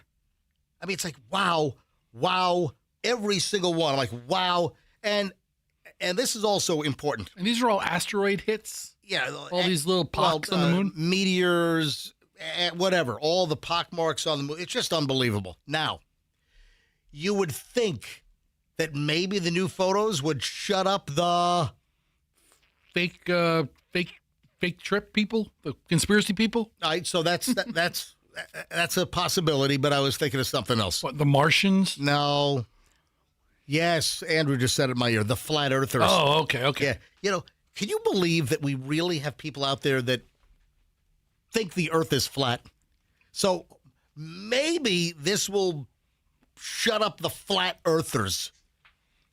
I will say, both the moon and the Earth look flat in all the pictures. Oh, stop. They're flat. It's a freaking ball. You can see it's a sphere. Flat earthers. You know, if I'm not doing this because I have no patience, I've got zero tolerance. But if I said, hey, are you a flat earther? Call us. Some people would call in. We would have legitimate flat earthers call the show. And I would be like, no, I can't deal with them. But you'd think that these stunning pictures, and we've only seen a fraction of these shots. I think I saw maybe like 10,000 photos were taken. That's incredible. Yeah, and we've only seen a fraction of these things. But they're absolutely amazing. So it's not going to shut down all the flat earthers out there, but maybe we'll have a couple of converts. Oh, but yesterday we talked about the fact that you've got conspiracy wackos that think that the whole thing is fake and it's all green screen and they're in some studio like that Capricorn 1 movie. Wasn't that Capricorn 1? What are you saying about your mom? Your mic's on. Oh. Yeah. What are you saying about your mom? My mom thinks it's fake. Whoa, wait a second. Bailey, the intern, just weighed in. Your mom thinks what is fake? Them going to the moon. Well, they're not around the room. Your mom thinks it's fake? Yeah, she doesn't believe that anyone's ever been to the moon and that was all fake. Oh, your mom thinks all the moon landings are faked? Yes. Oh, man, I love her even more. Oh, my. Are you is your mom a teacher? She was a teacher, yes. Until they fired her for propagating that kind of crap to students. Yeah, she's in science class. Hey, kids, moon landing was a fake. All right, what did she teach? Science. Fifth grade, I think. No, but what? Oh, like just fifth grade? Yeah, so like everything. She taught everything. Yeah. They made like the mobile of the solar system, and everybody who gave round planets failed. You got an F. Flat. Wait a minute. Did she ever tell students that the moon landing was fake? I think only me. Oh, wait a minute. All right, Bailey, do you think that the moon landings were fake? She got me convinced on the Neil Armstrong one that one was fake. But I believe that this is real, that they're actually going to the moon this time. Bailey, we went to the moon. Okay. Neil Armstrong walked on the surface of the moon. Okay. The one small step for man, one giant leap for mankind, whatever that was. That's you think it's all fake? She got me convinced. How? What'd she say? What was the evidence? What'd she say? I'm dying to know. Yeah. That how did we get the cameraman up there? Something like that. Oh. So that was a whole thing. And then Because it was on a rover. Did we leave the rover up there? Yes. The rover's still up there? Yes. There's junk from that trip up on the moon. We've got an American flag up there. There's stuff we left up there. Yes. The flag is actually blown down. It's not still standing. I don't know. Because when the Apollo vessel lifted off, It knocked it down? It knocked it down. Okay. All right, Bailey, as we stand here right My now. mom's texting me. Call her. We need to take a commercial break. She listens, You know she what? watches. He said I never said it to my students. All right, we need to take All right, we got to take a break. Oh my All right, God. we're getting your mom on the phone next. We're gonna get Bailey's mom on the phone next. Holy crap! Hey, Stu's House of Bagels. Let me take a moment here. Thank you for the delicious bagel. She said, "Hey, grab the microphone is behind the bagel bag. Yeah, grab these microphones here. All right, so there's no more Stu. Stu fell in a bagel mixer. No. Stu's retired. Yeah, Stu retired. And is it EJ? Yes. EJ, move that mic right up, and you got to get right on that microphone, like 1 inch away. Okay. All right, so EJ, you bought Stu's House of Bagels from Stu? Yes, sir. That's awesome, and man. You don't want to turn it into EJ's House of Bagels? Nah. Obviously you want to bank on the 40-year name of Stu's House of Bagels. And you guys are on what road? Belcher Road in Ulmerton. Yeah, so Mark likes EJ's. Yeah, Mark. Yeah, we've got a buddy that he lives in South Tampa, and when he's over here, he goes to Stu's. He goes to Stu's. He's like, Stu's House of Bagels, good job. Anyway, guys, thank you. I just had a sesame with plain cream cheese, delicious. Thank you. So you're not a Johnny-come-lately bagel operation. You've been there for 40 years. And we talked over the last couple of months about all these bagel shops that are opening up. It's like an explosion. And we had numerous people say, you got to have Stu's House of Bagels from, Pinellas come in. Then we had one of our nuts listeners. Oh, yeah. Who we love. Do you know her, EJ? Yeah, he knows of her. Loyal customer. Yeah, loyal customer. A loyal customer is operating as an agent to get EJ's into the to get the Stu's into the studio. To get EJ here, she's like blowing me up, and eventually it all worked out. And we're so glad to make friends, and it's a fantastic product. It really is a great bagel. Thank you. Giant bag of bagels over here. And who'd you bring with you? This is our operations manager, Mike. Hey, Mike. Hey, Mike. Mozzarella Mike. Why are you Mozzarella Mike? So I was a cheesemaker for 4 years, and I got a catering business where I do house-made cheeses, and then I supply a lot of the pizza places and restaurants around here with soft cheeses. Wow, that's amazing, man. So burrata. Burrata, stracciatella, Oaxaca, Yeah, a lot of people don't know the inside of the burrata is stracciatella. Stracciatella. Oh man, I love a good burrata. So you provide all the soft cheese to Pizza Hut? Not Pizza Hut yet. Little I'm trying to Caesars? lock them down. Yeah. My prices are a need a high for them, I guess. Domino's hasn't called? Not yet. Hey, it's the shakaroni with I need a shakaroni bagel. A shakaroni bagel, guys. Oh, my God. A little slab of cheese, a little sauce. Thank you guys for coming in. Our pleasure. Thank Stu's you. House of Bagels. Thank you. Find them on all your social platforms. The place is great. In Clearwater on Belcher, right? Or Largo. Or your Largo. Largo. All right. When we get back, we got to get Bailey's mom on the phone. Flat Earth. I can't believe this. She thinks the Earth is shaped like a bagel. All right, hang on. We're going to get Bailey's mom on the phone next. I hope she's agreed to come on. She's coming on. She's telling you coming right on. now. Oh, you're damn right she is. All right, that's next on the MJ Morning Show on Q105, 104.7 FM. Please stand by. Genesis of Tampa is your destination when you're looking for a great Genesis car or SUV. The great news is, as of about 6 months ago, you have a Genesis dealer right here in Tampa, in Hillsborough County. Prior, if you lived in Hillsborough, you had to go to a different county to test drive or buy or get service on a Genesis. Nope, no longer.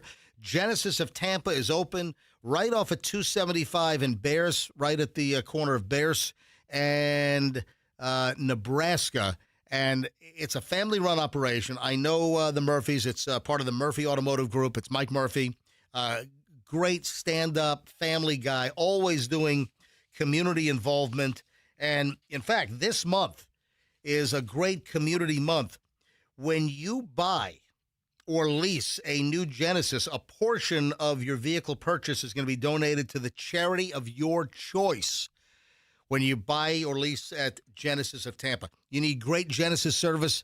If you want to be treated remarkably well on these phenomenal Genesis products, it's Genesis of Tampa, right off at 275 in Bears. And do me a favor, tell them that MJ sent you. This month, our friends at Banco have teamed up with Clopay to bring you a great deal on a Clopay double premium series or higher, and you can get $250 off a double premium series or higher. And this is a Clopay door, one of the top names in garage doors, paired up with the top name in garage door service in the Tampa Bay area, and that is Banco. Bank on Banco. I'm not just doing a commercial here, folks. From my heart and soul, I can tell you from past experience how good Banco is. They put in my original new openers back in 2012, and there was nothing wrong with them. They were perfect. 14 years later, or 12 years later, they were great. Didn't need to change them out. But since I'm doing Banco commercials, LiftMaster wanted me to have the latest, greatest. So Banco and LiftMaster, they put in these brand new top-of-the-line smart openers with video cameras and all app-controlled. I can see video on my phone and open and close from my phone. It's Banco. Anything garage door related, you need a spring tune-up, take advantage now. If you have a broken spring, any service, it's Banco. BancoDoors.com for anything garage door related. And tell them MJ sent you. All right, I'm looking forward to the next segment. This could be the best segment of the day. Bailey's mom. We got to get her on. She doesn't believe we landed on the moon. And she was a school teacher. All right, I can't wait for this. Next on the MJ Morning Show. Stand by.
9:33, final chunk of the MJ Morning Show, and this could be the most interesting segment here on the MJ Morning Show because we've got to call Bailey, the intern's mother, with all of this space talk and the Artemis 2 mission and the astronauts that got flung around the far side of the moon, all the way home now, 4 days home. I think they're supposed to splash down on Friday night, and the projected or the planned splashdown area is in the Pacific off the coast of San Diego.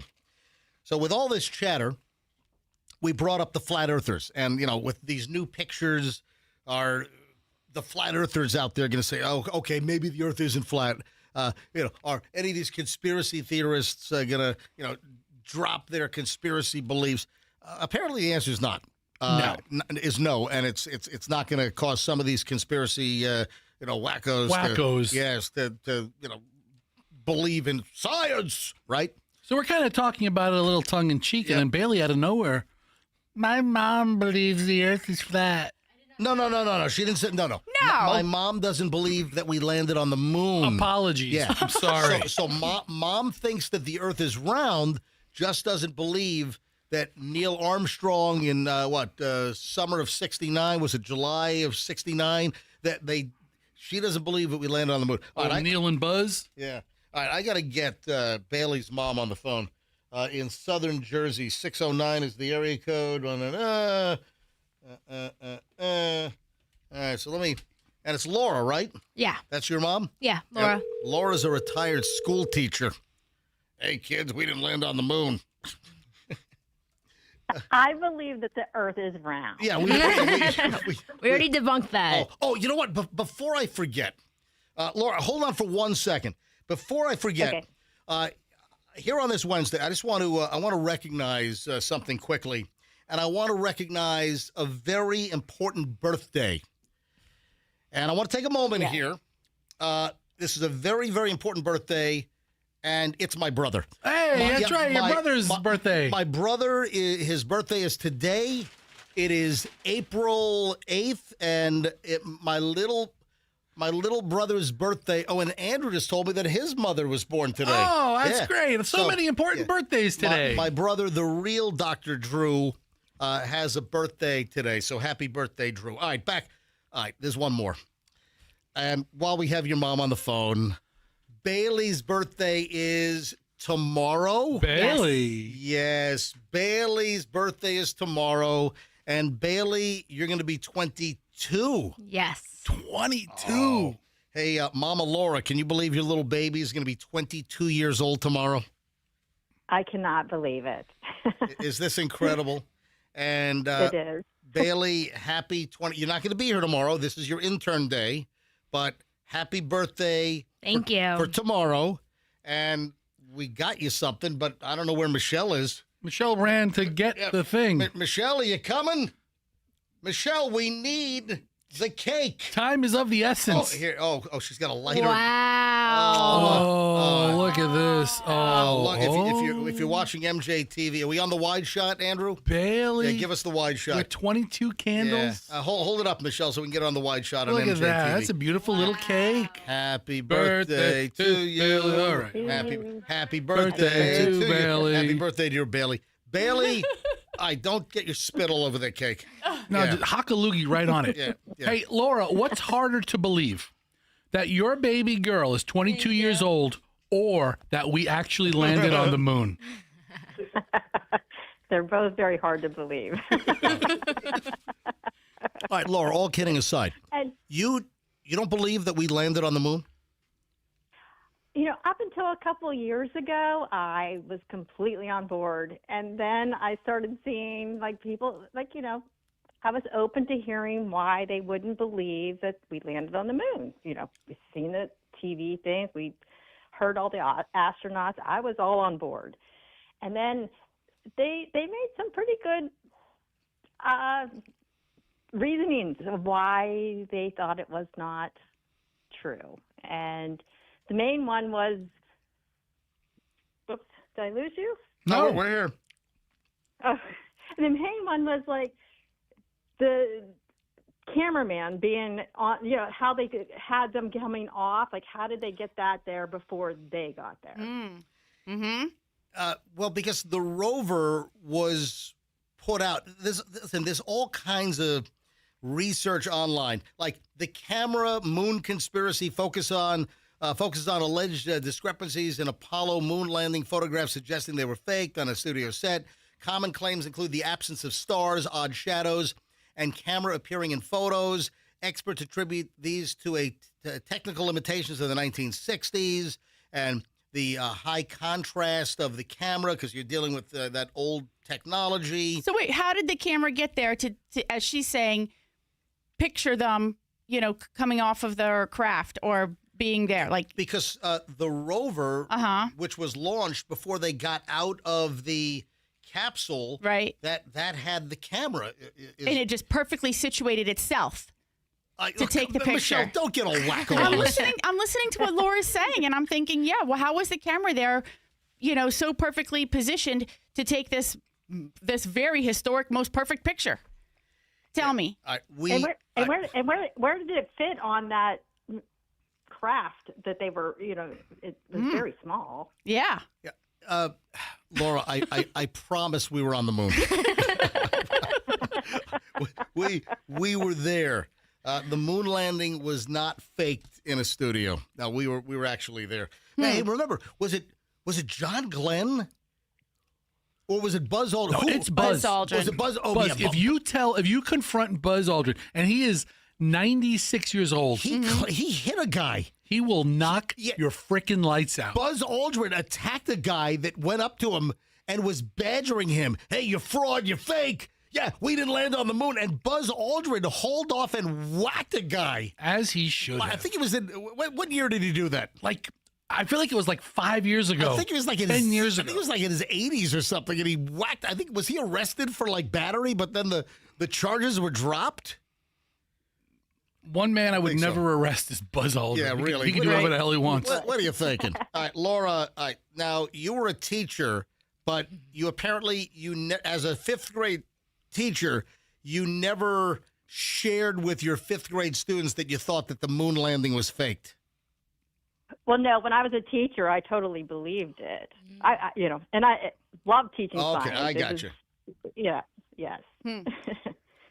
In September 9th of 2002. Okay. The Apollo astronaut was then 72 years old. He punched a conspiracy guy, Bart Sebrel, in the face outside of the Beverly Hills Hotel after being aggressively harassed. Exactly. He called Aldrin a thief, a liar, a coward, and demanded that he swears on the Bible that he landed on the moon. The TV camera used to film Neil Armstrong's first step was pre-mounted inside the lunar module's modular equipment stowage assembly, a cargo compartment on the descent stage. All right, so did you hear the word you just used there? What? Stage. Yeah, stage. Laura, I think people clue into that. As Armstrong stepped onto the porch, he pulled a lanyard that opened this bay, deploying the Westinghouse camera to face the ladder. I never even heard of a Westinghouse camera. The front porch of his house. Why are you adding fuel to this fire? What are you doing? I'm open too. Right, so my mom's converted her. Exactly. So it wasn't on like the rover. It was on another piece of equipment that was deployed before he stepped out. So perfectly. Perfectly. Michelle, knock it off. Like a cameraman. Stop it. Like an NCAA championship camera person who has to like follow everything very carefully. Right. This little robotic thing came out and just so perfectly. So Laura, let me ask you a question. Do you believe that we have 4 astronauts up in space right now that just slingshot around the moon and they're on the way home now? Do you believe that? I'm not 100% convinced. No, stop. What was that please. big thing that left all that smoke? I have to be honest. I haven't really been following it, so I'll need to look at the videos. All right. Well, enjoy your time in Tampa Bay next month as you come down for Bailey's graduation from University of Tampa. Are we invited? Are we invited to the graduation? They only get like 3 tickets or something. I don't want to go to the tickets. I want to go to the party. Yeah. My grad party? Yeah. Where's dinner? I definitely want to come out and try the ice cream. Oh, yeah. Yeah, you got to bring them to Small Batch Creamery. Yeah, I will. Yeah, we're going to be later today. Yeah, absolutely. Hey, Laura, great having you on, and let us know when you're in town. Maybe you can swing by the studio. Oh, Mom, perfect. field Thank trip. you. Bring your mom to work day. Yeah, there you go. Yeah. All right, but Bailey's been a great intern. We're going to miss her. All right, Mom, we'll talk to you soon. Okay, Bye-bye. take care. So she's not convinced that the current moon mission is real. What a nutcase. That's what raised me. That answers a lot of questions. Why I believe in Bigfoot. Yes. That's great. Hey, speaking of our ice cream, we would love to meet you tonight. The entire MJ Morning Show crew, myself and Fester and Michelle and Bailey, the intern's going to be there. We're going to be at Small Batch Creamery. It's tonight, 5:30 p.m. until 7:30 p.m. Come on by, say hello. Small Batch Creamery. It's 5530 4th Street North here in St. Pete. And it's Small Batch Creamery, all ice cream made in-house. And, of course, the home of my 2 flavors now. These are my exclusive recipes being made by Small Batch. It's MJ's Triple Killer Vanilla, the best vanilla ice cream you've ever had in your life. And now Milton Fudge Cow, the best chocolate ice cream you've ever had. Come on down, try it. Meet all of us. We'd love to see you. Small Batch Creamery, St. Pete tonight, 5:30 to 7:30 p.m. this Wednesday, right now, today, April 8th. So looking forward to seeing you. Oh, one other thing regarding the space mission. Mm-hmm. The product placement. Do you know which product is getting a shitload of exposure? I saw it yesterday online, and my kids were so excited because it's one of their favorite things. Oh, yeah. They use it as toothpaste. Yeah. If they could, they would. Yeah. Nutella. Yeah. Oh, is that right? Yeah, because like why? One of the astronauts opens like a cupboard and like this just jar of Nutella comes tumbling out. A jar of Nutella is rolling in zero gravity. Hey, Laura, how'd they pull that off? Yeah. So the Nutella, and you can see the label crystal clear. Yeah. And the Nutella, it's just floating in mid, and then it moves back toward the back of the. I mean, it's an amazing. Nutella has got to be freaking Oh, you don't think they paid for that? They're over the moon. Well, I think at Nutella, they're over the moon with the amazing product placement. I think chocolate hazelnut spread was on one of the things on the menu that we had earlier in the week. You know what would have been really funny? If like a fleshlight went by. Yeah. Yeah. I'm sorry. Look at my wife. Look at my wife's face. Couple of what else? Self-manipulation devices. The rabbit. Yeah. Well, there is a female. Anyway, something for everybody. Saying. I don't know. We have children in the studio. She's 22 tomorrow. Yes, but you're exposing her to content that she might not. Her mother thinks the moon landing is fake. That's my point. She's heard worse. She's. Yeah, a tub of Nutella floats by, defying gravity. This happened Monday around 4 minutes before 2 p.m. Eastern time. It's a very specific time for the Nutella people. Right? I think, shouldn't we just say 1:56? No. Say 4 minutes before 2. That's what the story says.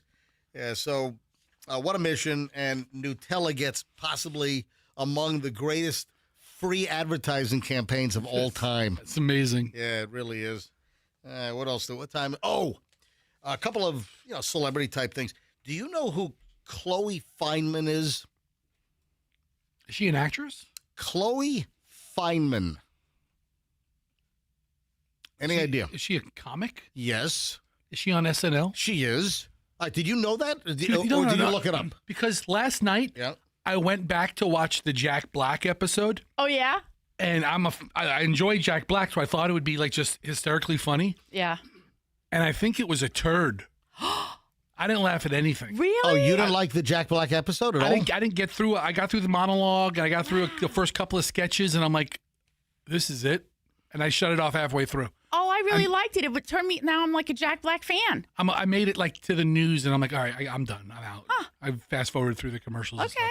But yeah, but I saw Chloe Feynman. No, Don Pardo doesn't do the VOs Well, whoever anymore. does it now. It's Daryl Hammond. No, Daryl. But he does it like in like Don Pardo. Chloe Feynman. Yeah, he does it with like no. energetic. He does not do it like Don Pardo. Don Pardo would be Chloe Feynman. It's Saturday Night Live. Don Pardo. No. Daryl Hammond does it now. He was on the show for years. I mean, he was actually a player on SNL, and Daryl Hammond is the voiceover guy. Anyway, Chloe Feynman. He has more of that delivery. So, you know what else she does? She's in the neutral. Is that a vodka drink? The NUTRL neutral. You know It's like a hard seltzer. It's a hard seltzer, whatever the hell the thing is. She's like the Euro trash actress in those neutral commercials, right? Yeah, it's a vodka seltzer. Yeah, I thought it was. Yeah, it's vodka. All right, so she's in trouble. For what? So she's facing like major backlash. She told a story in a Vanity Fair video that has since been edited, and maybe they disappeared it. But a video from March 31st was titled SNL Cast Test, How Well They Know Each Other. And it begins with Feynman asking her co-stars Mikey Day, Sarah Sherman, Ashley Padilla, and Jane Wickline and James Austin Johnson. He's the dude that plays Trump all the time. If they know what job she was fired from and rehired when she was 16. So they threw out all these multiple guesses on what job that she was let go from, and that she made a racially insensitive comment and was let go from a restaurant job or a retail job. And Feynman reveals, no, she was fired as a camp counselor. And Mikey Day, he's a ubiquitous utility player on SNL. He asked Feynman if she was hitting on campers, and she says, no, I pantsed a boy. She pulled down the pants of a 6-year-old as she was a summer camp counselor. and she's catching a backlash over that? Yeah. It happened, what, 20 some odd years ago? Well, she's 37, so what happened 21 years ago, right? Yeah. All right. Is that big of a deal? I think I read where the little boy would come along and he'd either flip up her skirt or something like that. So she, kind of turned around and, did like pulled his shorts. Right. Pulled out his little khakis. I mean, yeah. She says it was a different time. Yeah. She says that he, the 6-year-old, would lift my shirt all the time. Yeah.